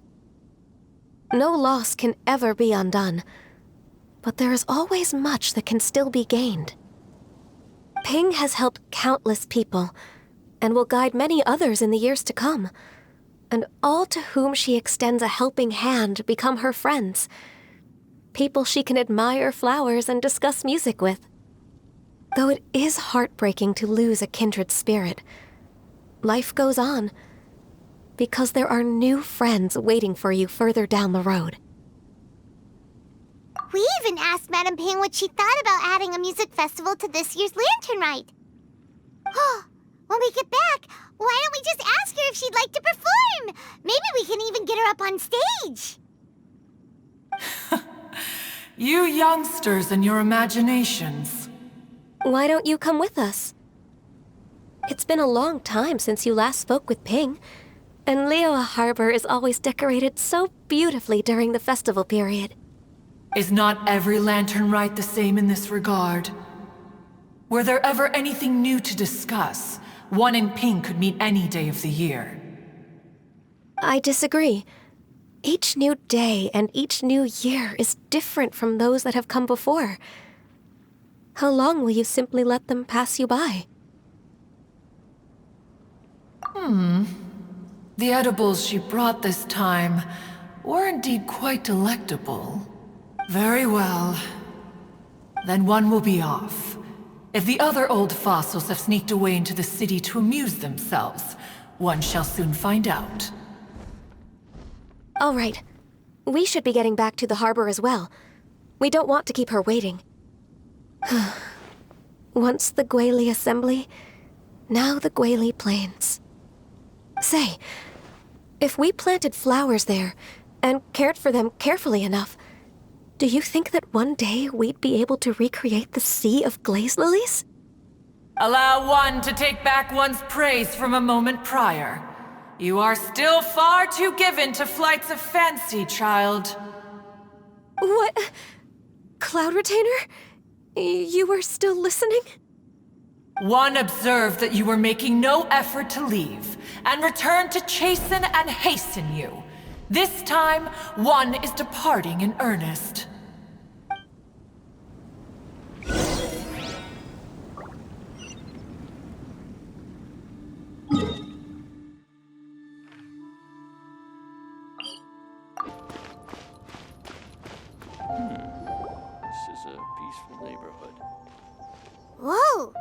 Madam Ping and Cloud Retainer?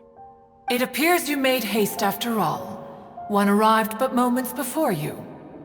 Oh, bless my soul. To what do I owe the honor? How nice of you all to come and visit me. Miss Illuminated Bird, haven't you said anything yet? Said what, precisely? And why should one be tasked with saying it? 'Cause you're the one who's known Madam Ping the longest. Streetward. Or rather, presumably, you would prefer to be addressed as Ping? Oh, Cloud Retainer, you are uncommonly polite today.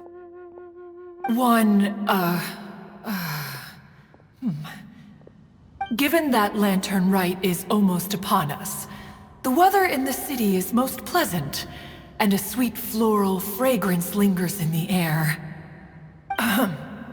Ganyu, please continue from here. Huh? All right. So, this all started because we were trying to help Mr. Dvorak find the Adeptus who saved his ancestor's life.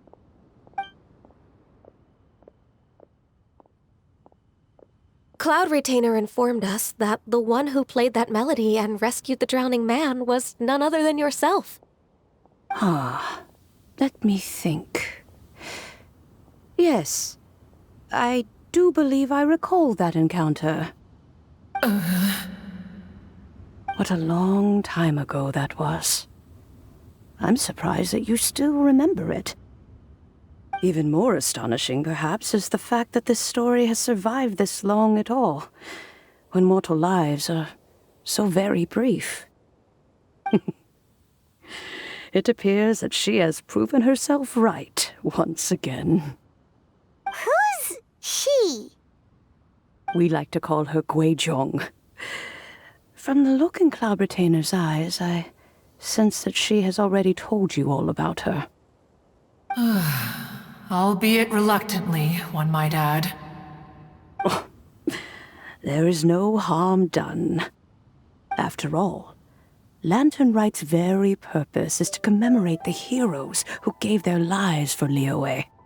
Although Guizhong did not live to see the splendid sights of today, she was as much a hero as any other. So how has she proven herself right again exactly? Once upon a time, she said to me that humans were a weak form of life that she wished to protect with her wisdom. But as she interacted more and more with them, her opinions on them began to change. She marveled at the beautiful complexity of their spirits, the sheer splendor of all they could accomplish through their hard work and intelligence. She told us that to underestimate human potential would be to make a grave mistake. With the smallest amount of guidance, enormous power can be unleashed in them. And a human who has reached their full potential may well be her equal. Someone who could have as much to teach an Adeptus as to learn from them. She always had a way with words. That her mechanical accomplishments were judged superior to one's own was, one suspects, in large part due to her sheer eloquence. Speaking of mechanics, Cloud Retainer, do you still remember that potted plant mechanism? The one that the two of you gave me as a gift? Of course. Guizhong and one both put an immense amount of effort into that gift. It would be no overstatement to call it a testament to each of our individual technical genius. As Guizhong once said, it takes every blade of grass and every flower to make a homeland. When I see the sight of Liyue Harbor before us today, I am reminded of this. Madam Ping looks very emotional right now. Of all of us, it was Guizhong who was the fondest of these grand and exciting occasions. If she were still with us, I'm quite sure she would still be trying to best Cloud Retainer's finest works at every opportunity. Liyue Harbor is always filled with the sound of music at this time of the year. If she were here, one is certain that she would seek you out to discuss and debate the virtues of various melodies. Oh, yeah! Music! We've been dying to ask. What was the melody that you played back then? Oh, also, with you being such a music expert and all, why don't you join the concert as a performer? I can make arrangements right away. Oh, as much as I don't wish to dampen your enthusiasm, it's been a long time since I played this zither. My fingers don't have the dexterity they once did. And whenever I play that tune, it always reminds me of her. I start wondering what she would think of the changes I have made to her melody. There was a period of time whenever I started strumming, it almost felt like she was back again. Sitting right there on the stone stool next to me, chatting away. Skybracer and Seagazer too, looking just like they did in the old days. No matter how much time goes by, the moment that melody starts playing, it transports me right back to that time in my memory. So the past still weighs heavily on your heart? Well, I would be lying to myself if I claimed to have completely moved on. But that is not to say that grief doesn't get easier with time. Despite the sadness, I have found many things that bring me joy in life. It is simply the nature of the world in which we live that even if one wished to mourn for an eternity, it would be a nigh impossible feat. Just look at this potted plant. Isn't it stunning? It takes an honest and open mind to confront and conquer grief. You have indeed made progress. Be that as it may, I shall leave the lantern rite stage to the youth of today. Well, if you're sure. Granny!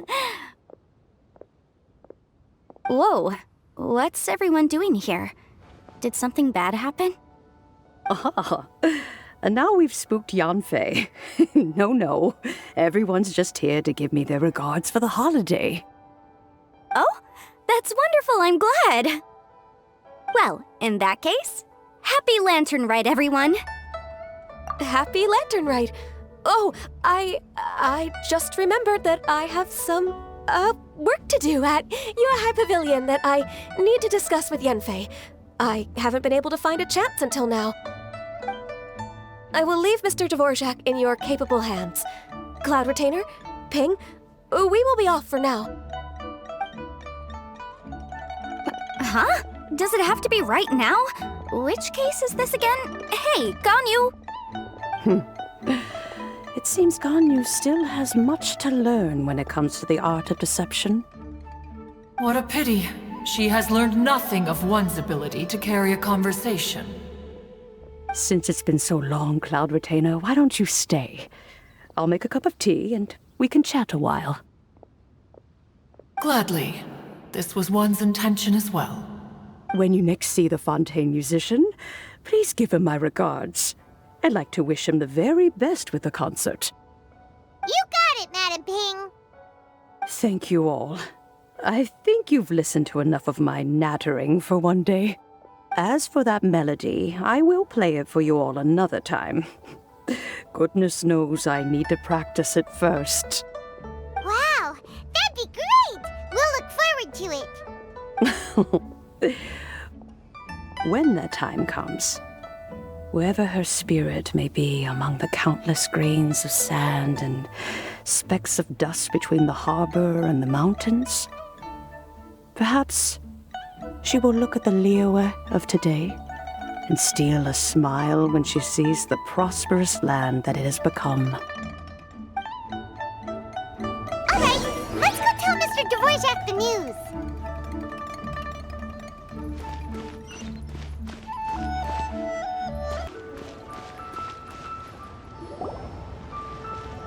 Mr. Dvorak!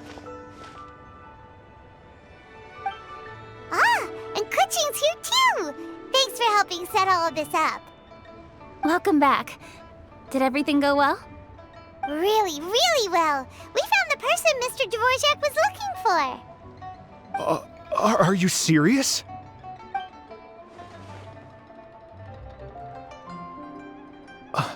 I see. So the melody my ancestor heard was an adeptus remembering her late friend? That certainly explains why it was such a powerful and poignant tune. Huh. That's a really interesting first reaction. Guess that comes with having a musical mind. I have to say, though, it's hard to believe that the fairy from the tale is now an elderly granny. Oh, Paimon knows exactly what you mean. Normally, Adepti don't age at all. But Streetward Rambler, or Madame Ping as we know her, probably only became old because it's what she wanted for herself.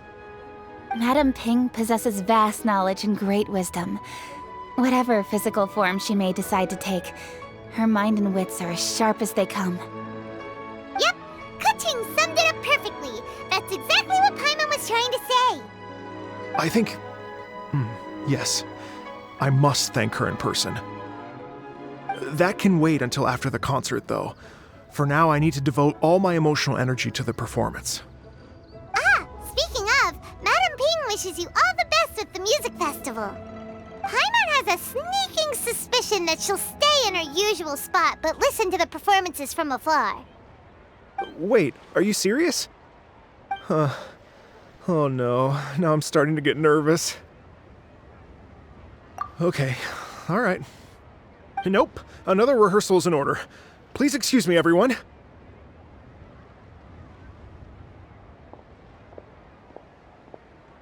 Mr. Dvorak? He's already gone. Paimon wasn't even finished telling him everything. Before we set off on our search with Ganyu, he asked us about what music means to people. After our recent adventure, Paimon thinks we have a lot more to say about that now. Please, share your insights with me. Well, we found out that music can be used for good, but also for bad. It can make people happy and moved, but it can also be sad and bittersweet. And music is like a kind of memory written in people's hearts. It can put you in touch with feelings from a totally different time and place. It sounds like you had an eventful trip. Don't worry, I'm sure Ganyu will fill me in on all the details shortly. Wait, does that mean you're gonna carry on working? Just a few things to wrap up. All the groundwork is done. As long as everyone enjoys the festival activities, all our efforts are worthwhile. Happy Lantern Rite to you as well.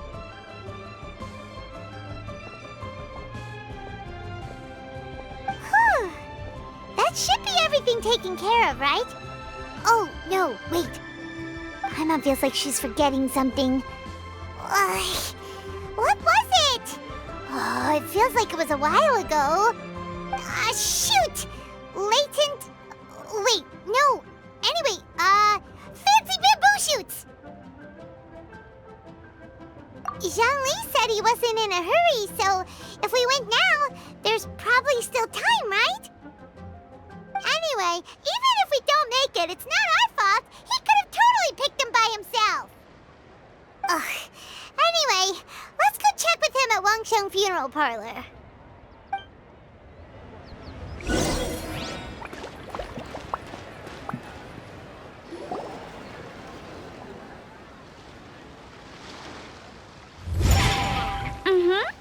Da da da da da da da da da. Da da da. Oh. All right. Let's take a break here. Oh wow, look who it is. Are you here to hang out with everyone's favorite funeral director? So you're just casually practicing your rapping skills at the entrance to your funeral parlor? In broad daylight? Okay. After everything we've been through, You don't see me for a hot minute, and you're back to being scared of your own shadow. We have all this open space, a clear view of the mountains behind and the sea in front. Not to mention we have several invisible audience members enthusiastically cheering us on. It's the perfect spot to rehearse. Invisible audience members? Gotta say, it took me a few days to get used to Director Who's way of talking. Xinyan was pretty spooked too when she first got here. Just like when she sees a frog, but a giant frog with sharp teeth. Come on, knock it off. What's wrong? I've never seen someone look so confused before. Well, don't worry, because Director Who's here to explain it all. There once was a Fontaine musician who went around town on a mission. He came door to door for his Iridescence Tour, looking for acts to audition. With my words, Xinyan's chords, and Yunjin as our mentor, we'll take the stage by storm with flames roaring and the whole audience calling for more. For sure! The whole dance floor will be yelling encore! Encore! Oh, now Paimon's rhyming along. But when you say flames roaring, are you sure this'll be safe? No, don't you worry about that. I'm pretty experienced on the stage, and I've already informed the Guizhong of all the pyrotechnics we're planning on using. Huh. Guess we'll just have to trust Xinyan on this one. Oh, Zhongli. He took one of those fancy meal boxes and set off for the mountains. Said he wanted to pay a visit to some old friends. It's a real pity that he couldn't be around for this. As well as being a true connoisseur of traditional art forms, he's able to appreciate Xinyan's performances too. Yeah, that's right. Matter of fact, he was the one who first invited me to perform here. To tell the truth, though, I never thought I'd really find myself rehearsing here one day. Well, now you know. The Wangsheng Funeral Parlor is a great location. All of you are always welcome to come and hang out here, especially if you're in the mood to try something new. I can speak to that. Hu Tao is always full of fun surprises. And jump scares. Actually, Xinyan, I have some lyric ideas for your part. Do you want to go through them together? Oh, sure thing. I'm all ears. Oh, Traveler and Paimon, I believe Zhongli was heading to Mount Hulao, so make sure you're hiking up the right hill. When you see Zhongli, please pass on this message to him. It's up to him whether he wants to support us at the performance tonight, but I expect him to make time for the upcoming banquet we're planning. No excuses. You should join us too. It'll be a riot. If there's one thing I've learned from being a funeral director, it's how to throw a party.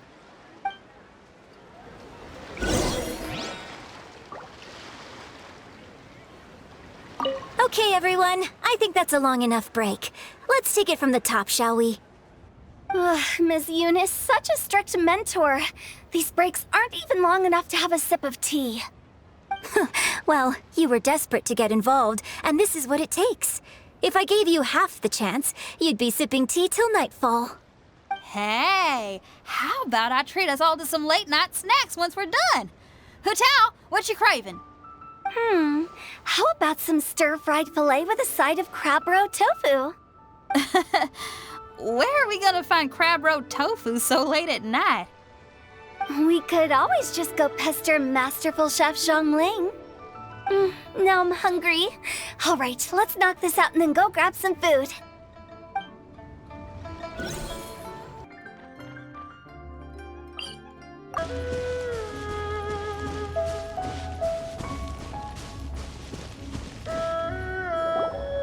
Paimon sees them!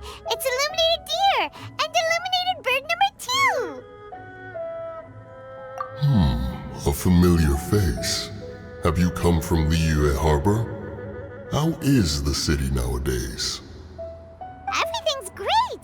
But you know, if you're so curious, you can always go and check it out for yourself! In fact, Mooncarver has been taking many walks on Mount Tianheng in recent times. I believe the sights of the city are quite familiar to him. Zhongli! Here you are! We've brought the bamboo shoots you wanted.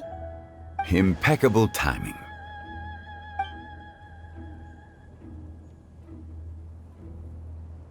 Traditionally, bamboo shoot soup ought to be slow-cooked for many hours on low heat. Using Adeptus arts to hasten the process is something of a shortcut. Wait, that mechanism, is that? Indeed. Cloud Retainer kindly lent me her supreme cuisine machine. Can we not just call it a cooking machine? Actually, never mind. She seems to take a lot of pride in her mechanical gizmos, so it's probably best if Paimon doesn't go changing the name willy-nilly. I trust that you found the answers you were seeking during your recent journey. Excellent. The past should be remembered, but not overly dwelt upon. Our journey should be seen as a means to take on more from the world around us. When the bamboo shoot soup is ready, I must insist that you try some for yourself. Oh, Zhongli, Hutao told us to tell you something. She said, it's up to him whether he wants to support us at the performance tonight, but I expect him to make time for the upcoming banquet we're planning. No excuses. When she says performance, she must mean the Lantern Rite Music Festival. As for the banquet, she didn't tell us anything more about that, but she invited us to come as well. As you can see, I have a prior engagement with 2 Adepti friends of mine tonight. Please, give Director Hu my best wishes for the performance. As for the banquet, since the Director insists, far be it from a mere consultant like myself to refuse. Yay! Then we'll see you there? Absolutely. Rex Lapis, the bamboo shoot soup is ready. Thank you. I will examine it right away. The appearance is exquisite, and the aroma rich and intense. The craftsmanship of this machine is commendable indeed. Since you came all this way, you should not leave empty-handed. Please, take some soup. It tastes most exquisite while still warm.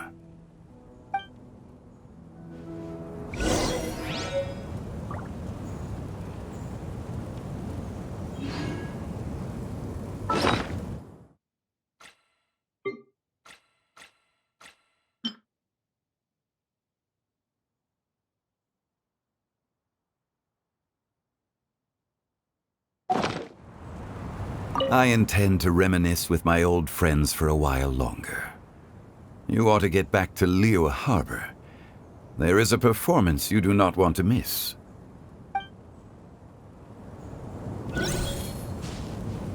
Had one known that Cloud Retainer was in possession of such eminently useful devices, one would have sought to borrow one from her long ago. And yet, since you share my lack of enthusiasm for mechanisms and fine dining, it would have become a mere decorative ornament in your abode. Not so. Had one had such a device to make up for one's lack of culinary prowess, Shenhe would not have had to rely on flowers and herbs alone for sustenance, while under one's care. In that case, shall we rendezvous with Cloud Retainer one day soon, and request to borrow one more Supreme Cuisine machine? A fine idea. A fine idea indeed.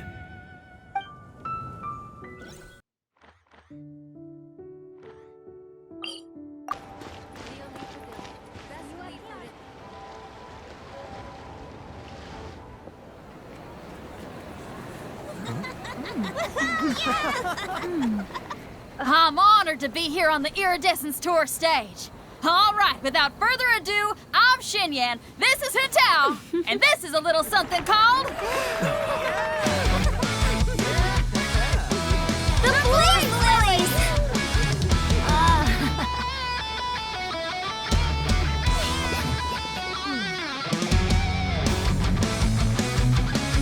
I'm up here blazing trails through the midnight sky, lighting up the world below. And when the crowds all hear my voice, they'll meet the spirit of rock and roll. Let's go! Hey, you butterfly, you too buzzing by, guiding your way to the afterlife, opening the path without a fright. Oh! I'll light the fire, watch it blaze across the universe. I'll spit my rhymes, watch you step or feel getting burned! Hey! Woo! Yeah! Does anyone have any plans tomorrow? With another year behind us, I think we deserve a celebration of our own. My treat. Interested? The Tianquan footing the bill? I can't miss out on that.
May the year ahead be a blessed one.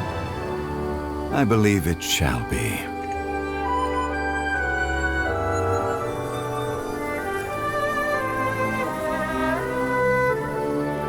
Master, the Xiao Lanterns, Ha! Elementary. One shall fashion for you a Xiao Lantern the likes of which the world has never seen. And you must take it to Liyue Harbor to display its magnificence for all.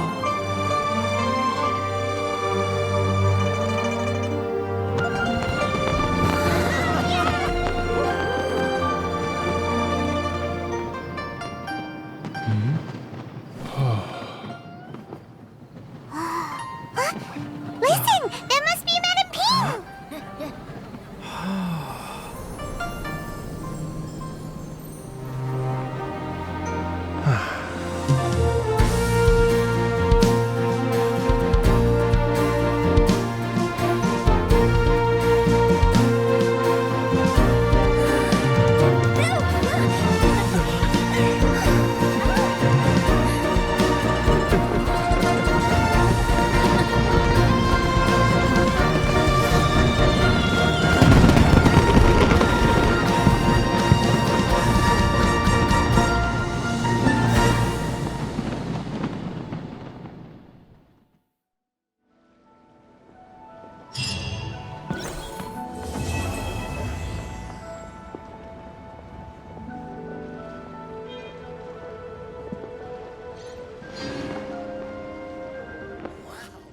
Traveler, hurry! It's almost time for us to join Hotel for dinner! Ooh, and we'll be meeting at Xinyue Kiosk. It's the place with a really long wait list. As expected of the parlor director, always so generous! Come on, let's go!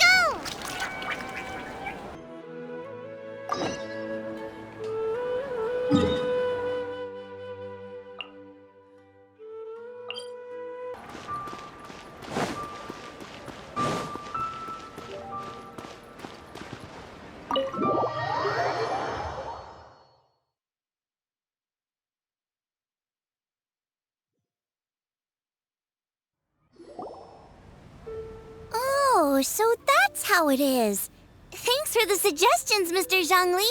I have them all noted down. I've long heard that your knowledge encompasses all things old and new, Mr. Zhongli. But I never knew that you were well versed in the art of cooking, too. It is truly an honor to make your acquaintance. No need for formalities. I too feel humbled to be in the company of such talented young people. There are many things I could learn from you. Oh, you flatter us. If it's possible, may I trouble you to provide a few words of guidance for my practices in exorcism? Exorcism? I can't say I'm an expert in the field, but if you don't mind, we could start by discussing... Whoa, there's so many people here. All we knew was that Hu Tao invited Zhongli over. Paimon never thought we'd be meeting so many old friends. Happy Lantern Rite, everyone! Likewise. Please take a seat.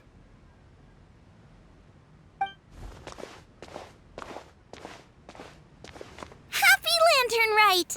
Are you having fun? Me too.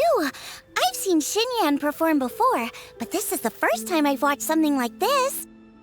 I heard that the audience loved it too, and she's been receiving quite a lot of performance invitations lately. She's more busy than ever, and Yoonjin's gonna help her. Yep, and they asked us to pass on their season's greetings to everyone. They hope we'll have a wonderful gathering. The performance was spectacular indeed. However, it gave Xiangling a huge burst of inspiration, which in turn gave us a bit of a headache. Us?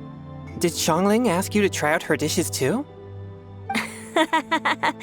That, my friend, is beside the point. Watching you eat was enough for me. Come to think of it, I probably shouldn't have burdened Chongyun with eating my share too. Hold on, Xiangling came up with a new recipe? Let Paimon try! See? Someone here knows how to encourage people. Thanks, Paimon. Oh, and I have to thank Mr. Zhongli, too. He gave me lots of useful pointers that really drove it home for me. Oh, so that's what you were talking about before we arrived. Yes. Since we'll be dining together, the topic of our conversation naturally revolved around cooking. Xiangling's ideas are truly unconventional. Her choices in both ingredients and spices are comparable to a melody dancing on the tongue. My suggestions were nothing more than the icing on the cake. Oh, the two of you always deliver. Now I'm getting embarrassed. Anyway, I'll get everyone to have a taste after I've adjusted the recipe based on Mr. Zhongli's advice.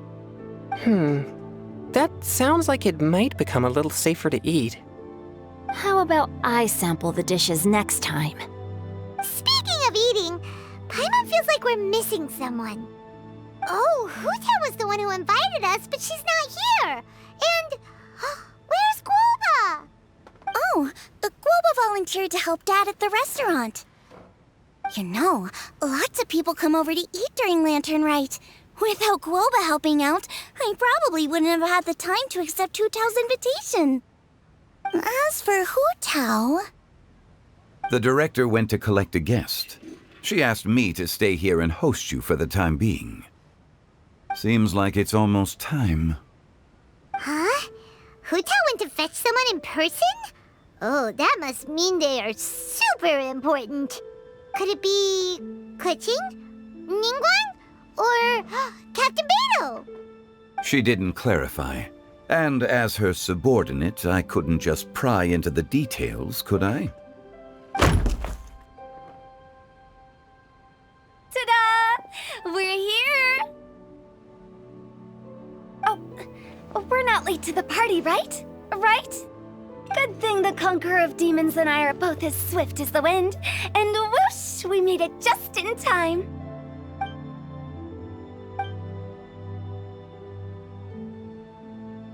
Oh.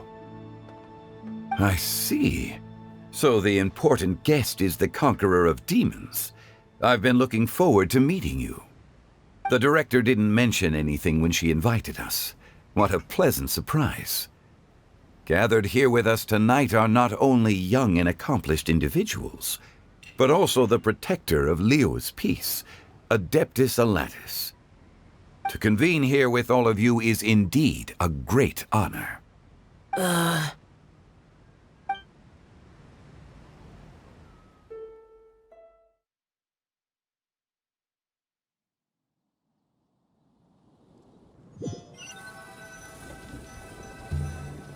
It's almost Lantern Rite, yet you took all the trouble coming here. The director has a way of making it difficult to decline. Rex Lapis, may I ask what troubles you?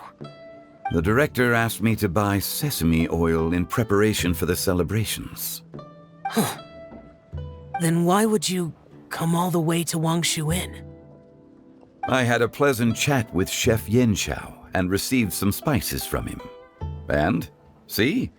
Here's some matsutake and a portion of ham. What about the sesame oil? It's a shame. I couldn't find the kind the director was looking for.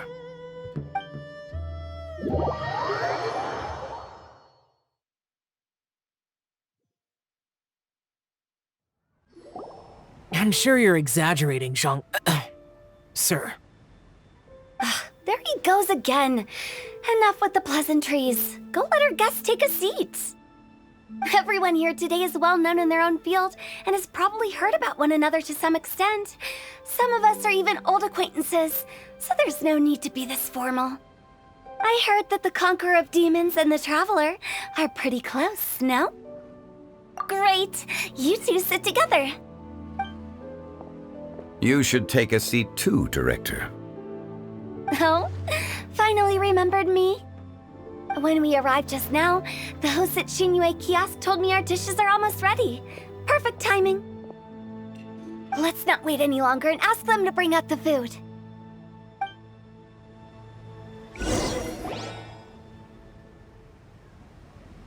Paimon would have never guessed the person who Tao went to fetch was Xiao. Oh, that's also the first I've heard of the Traveler and Paimon being friends with the Conqueror of Demons. You know Xiao Chu? Knowing is a bit of an overstatement.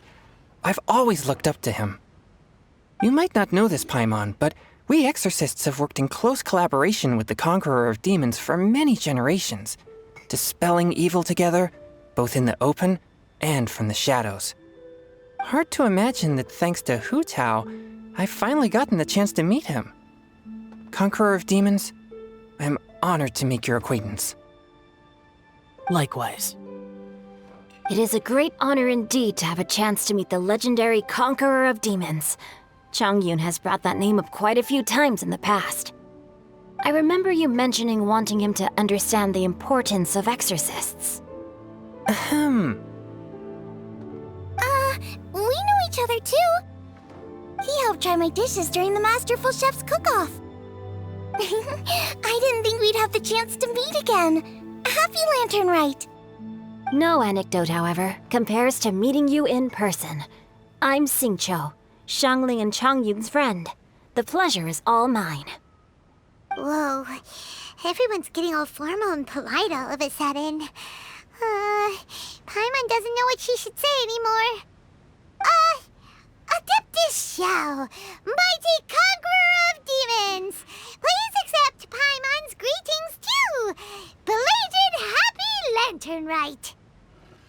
Paimon tried very hard to look for a fancy word, okay? Don't be too harsh on Paimon!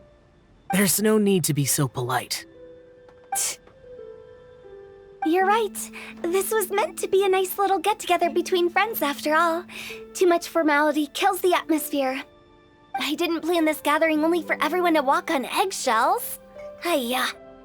What's your true intention, then? A little get-together between friends, sipping the finest tea and watching lanterns float into the sky, bidding farewell to the past and embracing the present with joy. And that is something our consultant would say. I think it deserves a standing ovation. Indeed.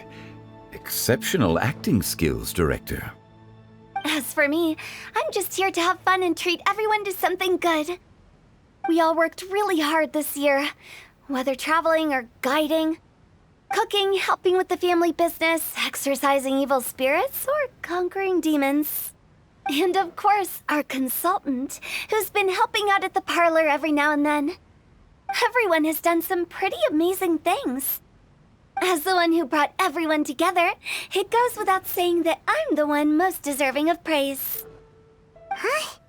Sounds kind of self-important, but Paimon thinks it's pretty amazing that she managed to talk Xiao into coming. He rarely ever enters Liyue Harbor after all.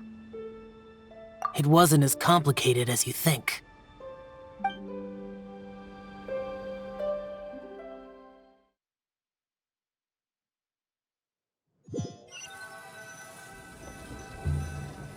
Okay, gotcha. Thanks, boss lady. It's not boss lady, just boss.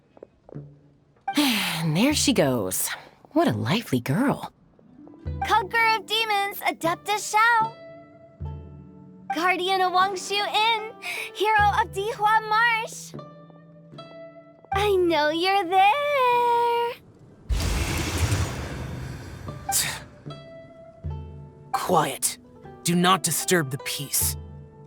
Sorry, but you wouldn't show up if I didn't yell your name, would you? I know you. You're the 77th director of Wangsheng Funeral Parlor. Is there something you need?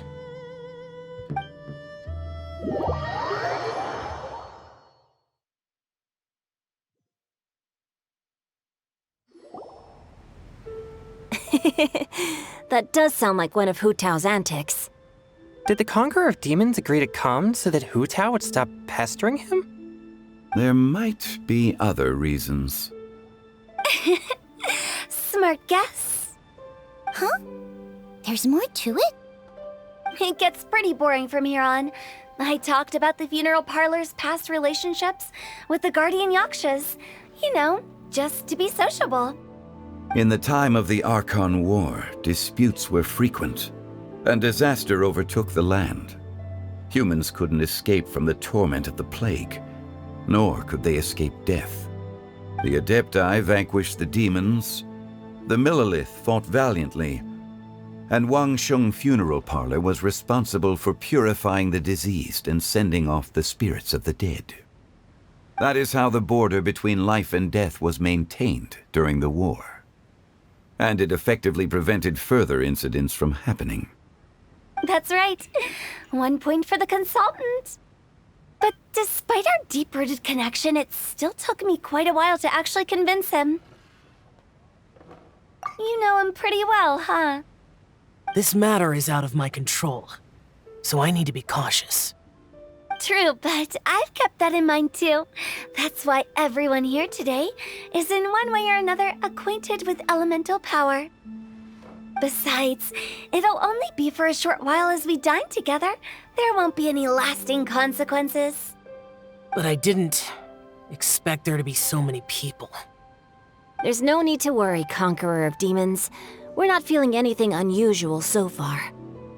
Our young exorcist over here is protected by his pure yang energy, so he's probably the most resilient. That's not the same. And did you just toss your carrots into my bowl? Hey, don't look away. Huh? What? I'm siding with Chongyun. I saw that too. You're lucky Guoba isn't here today. He hates seeing people being picky with their food. If he'd seen that, he'd definitely make you eat all your carrots. Huh? Guoba would do that? Is he that uncompromising?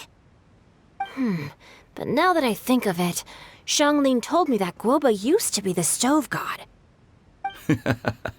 It sounds like you've heard the rumors.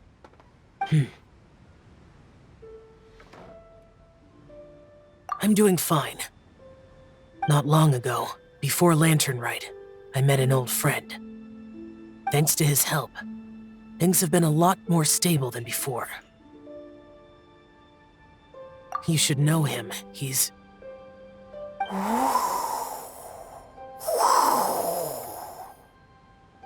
Seeds of story, brought by the wind. And cultivated by time. Did Paimon just unconsciously complete that saying? That voice. Could it be? If I'm not mistaken, there's someone knocking at the door. Don't just sit there, Zhongli. Go welcome our guest in. No such need. I'm coming in.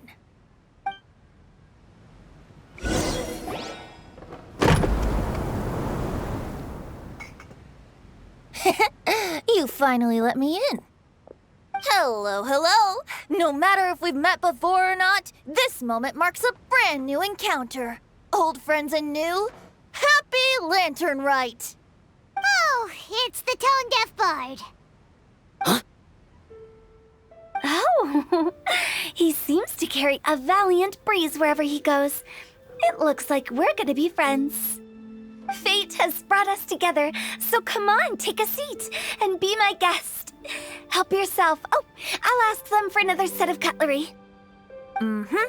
This young lady here is as bright as a fresh bouquet of flowers in the morning's rising sun. She no doubt is the one with the most authority here.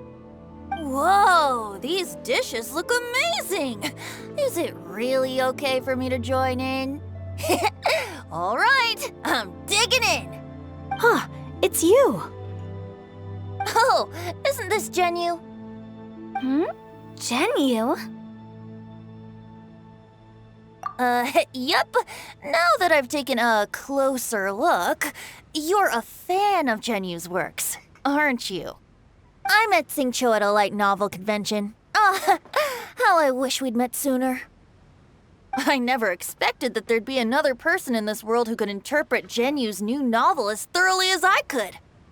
Venti, you're being too humble. Considering your poetic talent, your fundamentals are way more impressive. Could this new guest be Master Xingqiu's friend? Yeah! Xiao, you remember me too, right? We had a chat not long ago. Yes. Monsters become more active than usual as we get closer to Lantern Rite. I was patrolling Dihua Marsh a few days ago, when I happened to run into this... You've already forgotten? I'm a bard, remember? And bards go around singing wherever they like. Oh, right. And this bard was performing in Dihua Marsh. It was a moving melody, and it made me feel relaxed and at ease.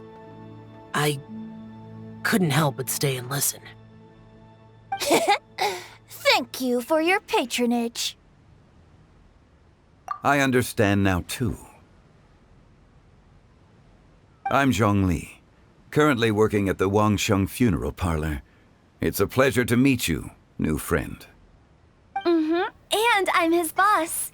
Oh, and if there's anything unsatisfactory, let me know anytime. That's very considerate of you. Oh? No wonder. Only a boss as savvy and reliable as you would be able to hire such an impressive consultant. Oh, you're too nice, Venti. Not to brag, but our consultant truly is impressive. His knowledge extends across the stars and the land, and there's nothing throughout history that he doesn't know. From the sophisticated way he speaks, it's hard not to suspect that he could very well be an adeptus in disguise. Xiao, you're an adeptus. Do you think it might be possible? Sorry. I'm only good at conquering demons. I'm afraid I don't have much knowledge in that matter. Really? But Paimon thinks you're super knowledgeable. Huh? Oh, right! Xiao's a warrior. He doesn't come to the city very often, so it's, pretty normal for him to not know anything. Yeah. Really? I've actually heard a few things about Mr. Zhongli before. The guests in the tavern talked about this refined and courteous man who, instead of having wine at Mondstadt's finest tavern, ordered a cup of hot tea with the most complex name. Now that you mention it, I seem to recall that there indeed is a musician like yourself in Mondstadt. I've heard that he's elegant and amiable, his works witty and vibrant. It's no overstatement to regard him as the best bard in Mondstadt. Now you're making me embarrassed. I would say that Mondstadt's poetry is a little run-of-the-mill sometimes. There's one I heard a while back that went, "The old house is renewed, welcoming the spring breeze, awakening old memories." The meaning's there, but the word choices are unimaginative, and there's a distinct lack of literary flair. I think so too. The composition needs a little jazzing up. If I were to give it a go, I'd make it an old melon on a vine, a new flower that grows fine. Oh, good one!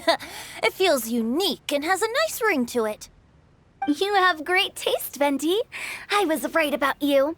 Let's shake hands. Of course, of course. Hey, Shincho! Mind lending me a few books when we get back? Pick out some well-written ones. I don't know if it's my own lack of literary knowledge, but I couldn't tell the difference between those two. I don't think it's your fault. Chongyun's right. It's not our fault. Oh, you have a point. But speaking of, why is the tone-deaf bard here? Are you here to take part in Lantern Rite too? I heard that Liyue will be hosting a Lantern Rite Music Festival this year. As a musician myself, how could I possibly resist the temptation to come take a look? Or listen. Getting to know other musical styles is essential to sparking inspiration, don't you think? As for the Fontaine friend who hosted the festival, I saw him near Stone Gate the other day. The Iridescence Tour has finally been held successfully for once, so I had to congratulate him. Don't think anything of it. By the way, I was watching as you entered Xinyue Kiosk, but no one seemed to notice me. Should I say that it's because I'm an expert in hiding, or that a certain someone deliberately ignored the sound of the wind? Whenever Lantern Rite comes around, Liyue Harbor becomes bustling with activity.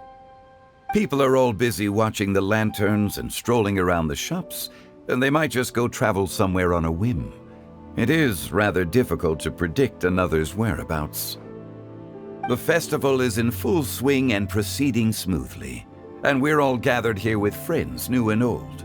This is no doubt a wonderful occasion worth celebrating. To come together with all of you at the beginning of the year, one can't help but be filled with joy. In a moment like this, I propose we raise a glass together. In my case, tea in lieu of wine. Very well said, Mr. Zhongli. That was exactly what I wanted to say. Now I'm getting a little self-conscious. I didn't cause you too much trouble barging in like that, did I? We usually drink wine during occasions like this over in Mondstadt, but since Mr. Zhongli insists on drinking tea, I'll give a toast with tea too. Everyone, thanks for the treat. You're welcome. As the host of this gathering, I hope everyone enjoys the food and drinks. May this year be better than the last. Considering that everyone may have other matters to attend to later, sticking to tea seems like a good idea. All of a sudden, they started proposing toasts. Should we? What's with the urgency?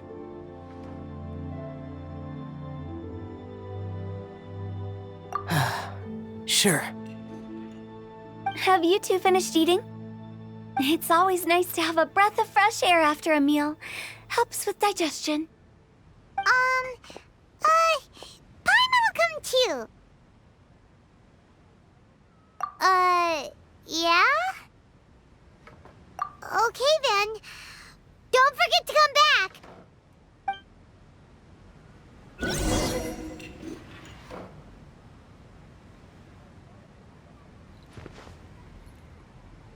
Let's depart. You go ahead.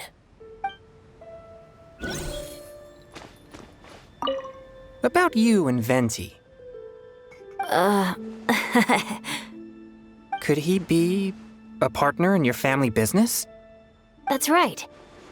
You know how my family is. A lot of business secrets can't just be divulged at the dinner table. Ah, just as I thought.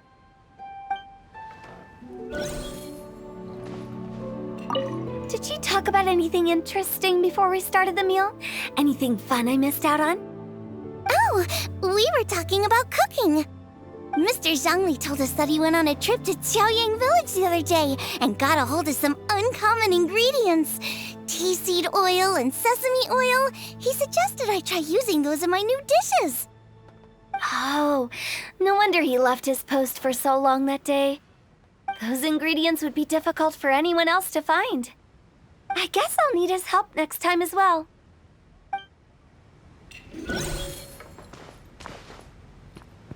You're not allowed to leave Paimon here alone. To be honest, Paimon's worried about saying the wrong thing.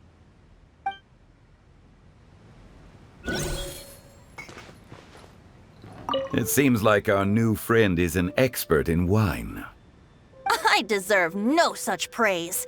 I only drink for fun. It's nothing compared to your expertise. I'm glad we're only having tea today. What if I got drunk and said something nonsensical? I'd surely become an object of ridicule to someone I've just met. No such thing. I wouldn't dare disrespect the director's guest.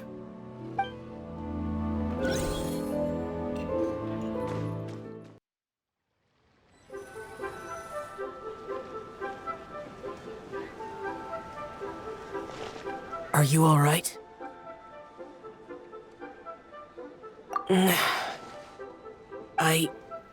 It's hard to describe. It's not that. There were those among the Adepti who loved gatherings and idle chit-chat. Sometimes they would call up a few others for a drink. Even I got dragged along to their gatherings many times. The Adepti all have their specialties, making most of them proud and arrogant. Everything they say is straight from the heart. It never gets too complicated. But this time...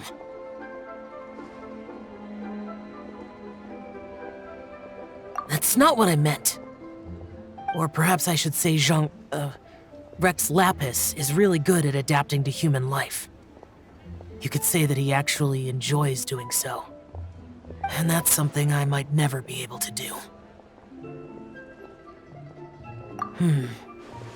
That does sound like something you would say. No matter. I know my circumstances. Whenever I think of the ordinary conversations I've had with you, it feels strangely novel. Yes. The parlor director went out of her way with the invitation, so it was difficult to turn her down. I had made mental preparations before agreeing to come. She told me that all the guests today would be acquainted with elemental power, and I knew that you would be here. But I didn't expect the other guests to be... General Capisis always said that we should live in the present and enjoy every pleasant surprise.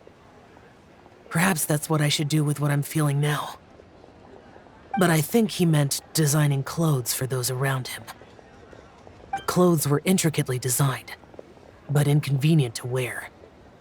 Brother Bosacius never tried to hide his distaste in front of him. Rex Lapis did like his designs and even collected quite a few. The outfit he wears now was also designed by General Capisis himself. I never saw him wear this during the war. I didn't expect him to start wearing it later. Oh, here you are. I'm not intruding, right? You're not. What is it? Hu Tao saw that everyone's done eating and asked the staff to bring out the desserts. Paimon got so anxious that you weren't back yet that she scarfed down her dessert without the usual slurping and munching. To be honest, I was kind of worried too. You looked a little restless just now, and I thought you weren't used to the food here and was planning to head back to Wangshu Inn for something Yanqiao made. You're worrying too much. Why would I? Anyway, let's head back. Please wait! There's another reason why I came looking for you. Here, take these. I brought them for you. Almond tofu? Yup. Since the Masterful Chef's competition, you could say that Yanqiao and I are not only competitors, but good friends as well. I visit him at Wangshu Inn sometimes to discuss our cooking. I heard him say that the esteemed guest on the roof loves nothing more than a good plate of almond tofu, so I learned a thing or two about the dish from him. I'll be honest, Before Hu Tao invited everyone, she secretly came looking for me, told me about the guests she planned to invite, and asked me for some suggestions on what she should order. So I made a few servings of almond tofu for you guys in advance. Take them as a token of gratitude for your support. When I told Guoba that I was making these for you, he started eagerly running around the kitchen and helping a lot too. Thank you for the trouble. There was no need to... I'll take them. Thank you. And Guoba too. You're welcome. Oh, the almond tofu I made probably tastes and feels a little different from the type Yanxiao cooks.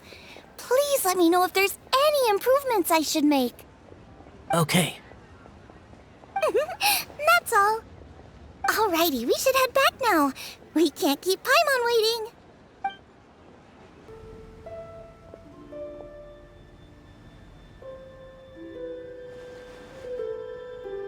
You're finally done whispering secrets to each other? So much for promising Paimon you'll be back soon.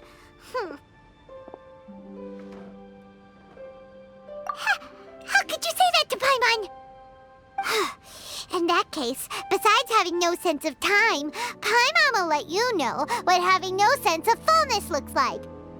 Your dessert is all Paimon's. Sorry to keep everyone waiting. No worries, we're all just chatting here. There's no serious business to take care of. Whether we're chatting outside or inside, it's all the same. Paimon's too busy eating to talk to you. But even though we're all well acquainted by now, I think this festive gathering deserves something ceremonious. Oh? Is this some local custom? Nope. This is something I made up so that good luck will be on our side, that's all. Spontaneity is the best choice to make here. Let's use this incense burner on the table. It's been lit for so long now that the incense is running out. I'll leave refilling and lighting the incense to the most distinguished guest among us all.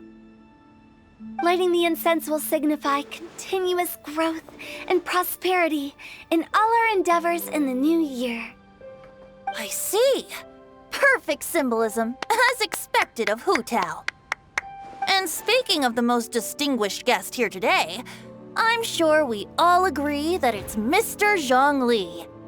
I'm not very familiar with the details of his past deeds, but chatting with him has been a real eye-opener, even for a bard who has traveled all across the world. If knowledge were a form of power, one could even say that you're a wielder of unlimited strength. But when it comes to having a way with words, the notable bard is certainly one cut above the rest. I just happen to have a good memory. It is such an unexceptional skill, yet you made it sound like an unparalleled talent. I am truly impressed. Since we all get to nominate someone...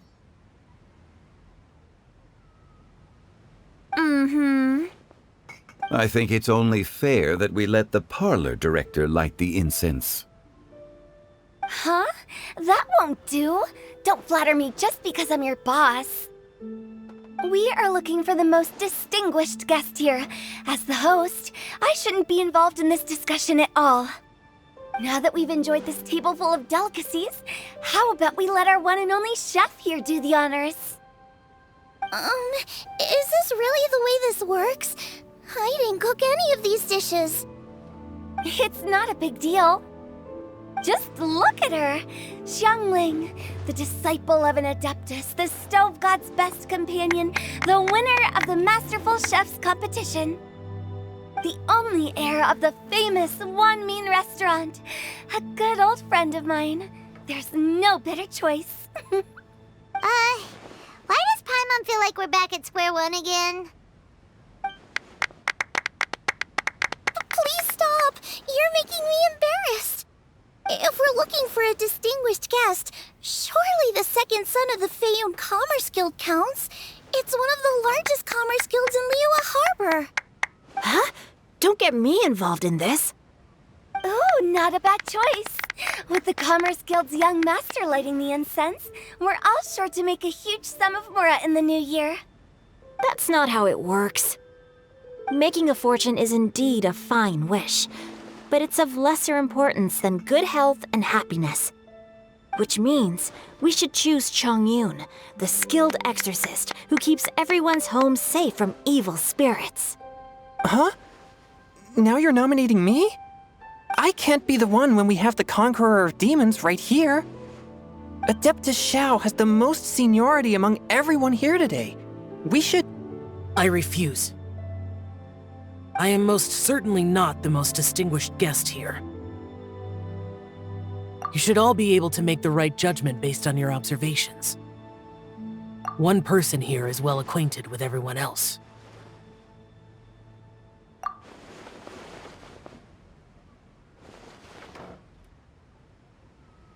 Oh, that's right! Even though you're always mocking Paimon, you're still pretty popular with other people. No, wait! Paimon said she wouldn't talk to you again. Huh? Who else is there?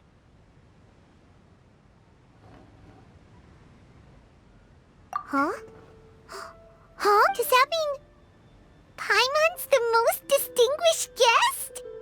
Oh, well, that was unexpected! I agree. Paimon's just the one we need. Without a friend constantly by your side, a long journey would become dreadfully lonesome. But once you have someone there to brighten up the atmosphere, everything along the way will become lively and vibrant too. Ah. The traveler has traversed many nations and left behind a great deal of fascinating stories. But without Paimon, they would have become quite monotonous. Paimon plays an indispensable role in making your journey a happy and smooth one. You guys, Paimon's not used to being praised like that. Those were genuine compliments, right? Thank you. You made Paimon wait for a long time, but Paimon's not mad anymore. Don't take everything to heart, Paimon. Friends tease each other all the time. That is indeed true. That means Paimon is as important to the traveler as Guoba is to me. Looks like we've come to an agreement. Any objections before we proceed? I trust the traveler's judgment. Then Paimon it is. And now, the world's most excellent traveler's greatest companion, guide, and friend, Paimon, will be refilling and lighting the incense for us. Here you go. Take the match, and don't burn yourself. But if things go really wrong, here's the 2-for-1 coupon.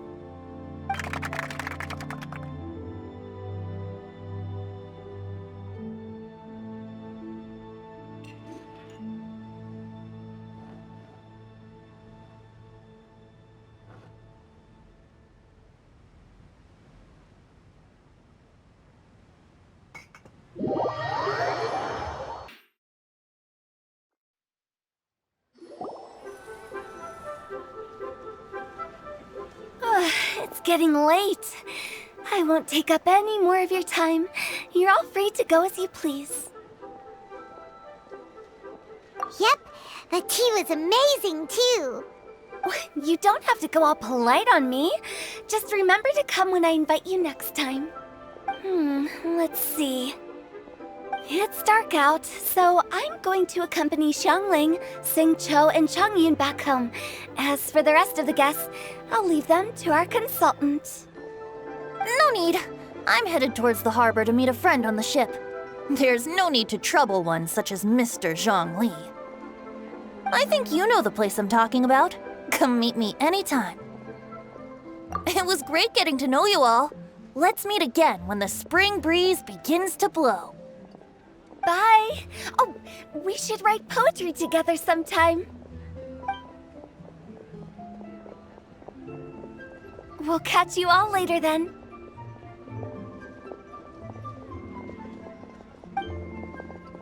don't forget to return to the parlor later. There's something I need you to do. Understood. See you later. Well then. Rex Lapis. Just Zhongli will do. I live as a mortal in Liyue Harbor now. I am just one among many who begin work at sunrise and retire to rest at sundown. If we were to consider status and seniority as Zhongli, I should be respectfully referring to you as Adeptus Shao. Heaven forbid. Not you too. I meant what I said. I heard that during the Rite Music Festival, you conferred with Streetward Rambler and Cloud Retainer. I take it as you've gained a lot more knowledge about the past? The same truth will sound different coming from different people. As more bear witness to a story, feelings and interpretations expand in variety too. I once had a pleasant chat about the past and present with a Sumeru scholar named Soraya, and learned a few things about her research topic. From the evidence she found and the conclusion she made, her area of research is already very close to the truth. But there are multiple sides to humans and gods alike. In the legends recorded by humans, some gods were depicted as arrogant and condescending, while others were kind and capable. But whether to me, Streetward Rambler, Cloud Retainer, or younger adepti such as Shao and Ganyu, those adepti and gods that may seem extraordinary to humans are something more akin to close companions. This was as true back then as it is right now. Just how Shao may seem unapproachable to most, but the Traveler has proved otherwise. So there's no need to dwell too much on certain things. Zhongli, what you're saying is... It looks like you understood what I meant. The director asked me to accompany you on your return, but I don't think you'll need my protection. I'll be taking a walk around and admiring the night scenery. After that, it'll be time for me to go back and meet up with the director. Goodbye for now.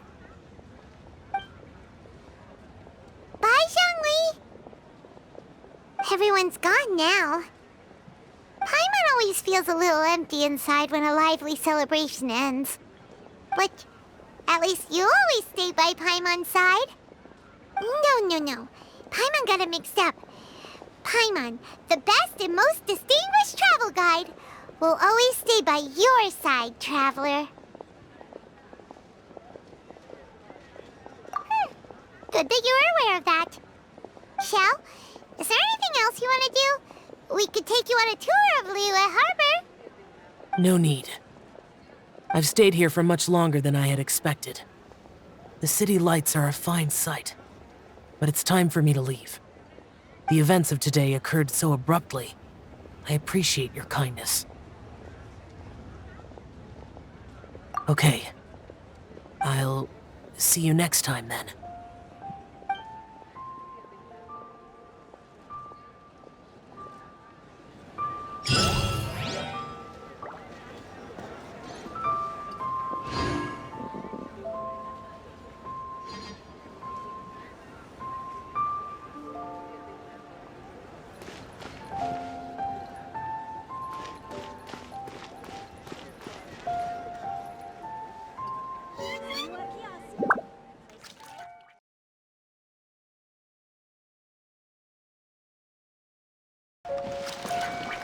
Magnificent! Absolutely magnificent. Yes, when I heard the music coming from up in the clouds, I was so stunned I could barely think or move. I felt like it had a special kind of hold over me.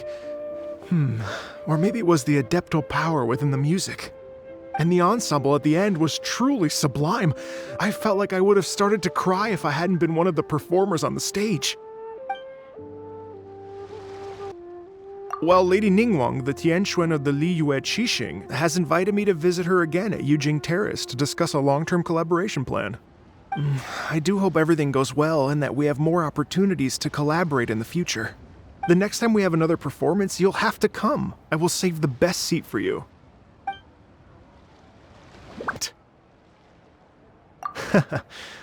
I've already given her my thanks in person. This is what she said. It is only natural to lend a hand when we see someone in distress. The wonderful music you brought to Liyue is worth far more than gratitude. Truly, I felt so honored.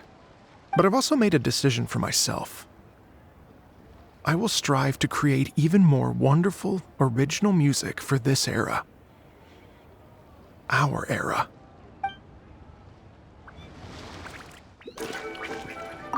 Okay, now I need to get a move on and write my next song. Listen to you. You only just fulfilled one lifetime dream. Are you really thinking about your next goal already? Don't try to tell me you ain't the same way. I bet you've already thought up a name for your next opera, haven't you? You know me too well, Xinyan. The Adeptus-Seeking Voyage. How does that sound? Oh, man! Yeah, I can already picture it. I've also got just the finishing line for it. I'll close with, "And the celestial melody echoed through the clouds forevermore." The Lantern Rite celebrations are getting better by the year. Such wonderful music.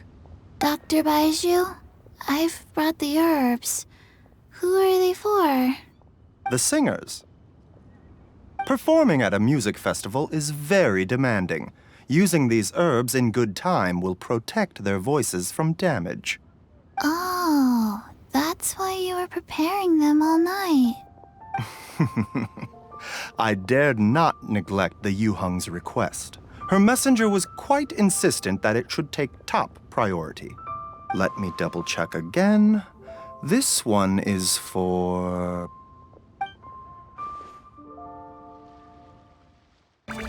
Hey, don't tell me you called me over for just a game of chess. You have to be more specific, Captain Beidou. Is it that you find playing chess an uninteresting activity, or that you're unhappy about my lack of novel ideas? If you don't specify what you mean, how could I know what I should do to please you? Of course. I make a single remark and you reply with a full-blown lecture. Maybe we should deal with all official affairs publicly in the future. It might just make things easier. I'd be perfectly happy with that. I'm just worried that Captain Beidou's business might be negatively affected. Don't give me that. That woman from Yenshang Tea House sometimes comes aboard to ask for information. She requested the fleet to import some goods, but how could I not know who she's actually working for? Oh, you sure know a lot, Captain Beidou. How about I ask her to come over? Or maybe we go straight to her tea house. With one more person around, we'll be able to have some variety in our chess games.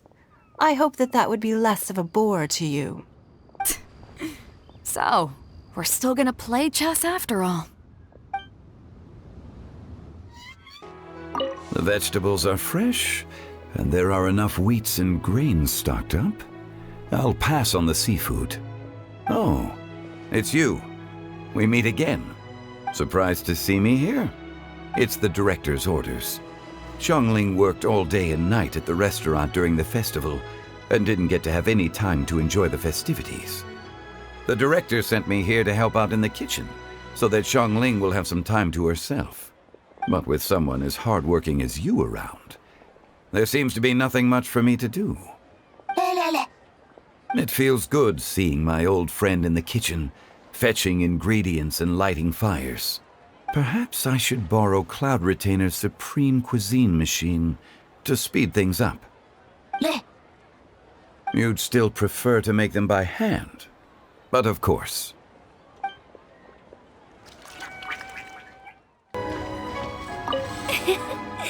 Xingqiu, you have to be honest. Honest about what? How did you and Venti really meet? Why are you suddenly asking that? Aren't they book buddies? Yeah, we met a few times at a book convention. That's all. Oh, really? With that extraordinary demeanor and literary talent, he's definitely not just any bard. If he's someone that could hold his ground in a conversation with a consultant, he needs to at least be as talented as me. Perhaps you're overthinking this matter. Hu Tao, Xingqiu wouldn't lie to us. Okay. I'll tell you the truth. Huh? Xingqiu! I'm actually a fan of Venti's poetry. You all know that I love reading, and sometimes come across poetry from Mondstadt. Among those works, I admire the ones penned by Venti the most. Just as Hu Tao said, his artistry is the reflection of his personality, remarkable grace and exceptional literary talent. I guess Venti didn't tell you the whole truth back at the restaurant because he didn't want to embarrass me in front of everyone. He's such a considerate person. Yes, right. I can confirm that. When Xingqiu was busy with other things, he asked me to buy him poetry books in secret. I see. That didn't sound like too much of a big deal. You could have told us right away. Well, I'm telling you now, aren't I? Oh, so that's your story. Forget it. Let's drop this topic. It's not often that the four of us are all together. What should we do next? Hide and seek, hopscotch, or some shopping? Since there's 4 of us, why don't we borrow a mahjong set?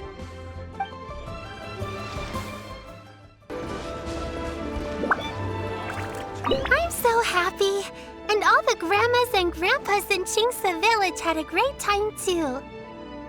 You mean, what am I doing here? Well, just now, I did a performance for everyone. Although I can't play an instrument anywhere near as well as Master, I can still sing. Even Granny Roshin said I did a great job. She also gave me some candies. Master's told me a lot of stories about the Adepti. There was Skybracer with the giant deer horns, and Seagazer who loved to collect treasure. Sometimes Master talks and talks for a long time, until her voice starts to sound sad. But then she always breaks into a smile again, and tells me all of the things each of them loved best about Liyue. I love everything about Liyue. Some of the Adepti are gone now, but it's okay, because I'm gonna help take care of everyone in their stead. I'm happy that Mr. Dvorak found the fairy lady from his story. And I'm also happy that it turned out it was Master all along. Also, I helped out this time too, didn't I? So that means I was paying homage to my master? Also, Mr. Dvorak got one of his friends to bring me a toy from Fontaine. I like it a lot. At first, I didn't know whether I was supposed to accept it or not, but then Master said it was okay, so I did.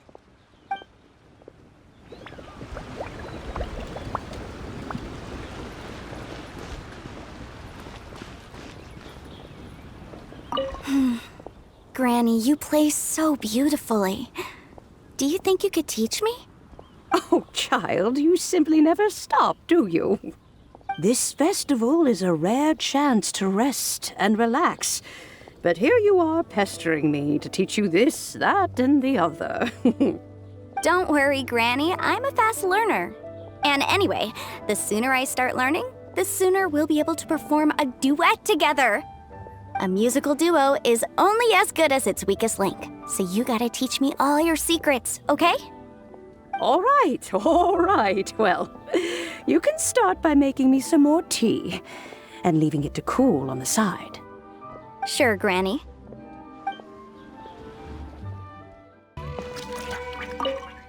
Yen Xiao just came up here with some almond tofu, but I haven't finished everything Xiangling gave me yet. You should try some too. I'm not as experienced in tasting mortal food as you, and I couldn't tell the difference. There must be many different stories to tell of the hustle and bustle of the mortal world, too. You can tell me. I will listen.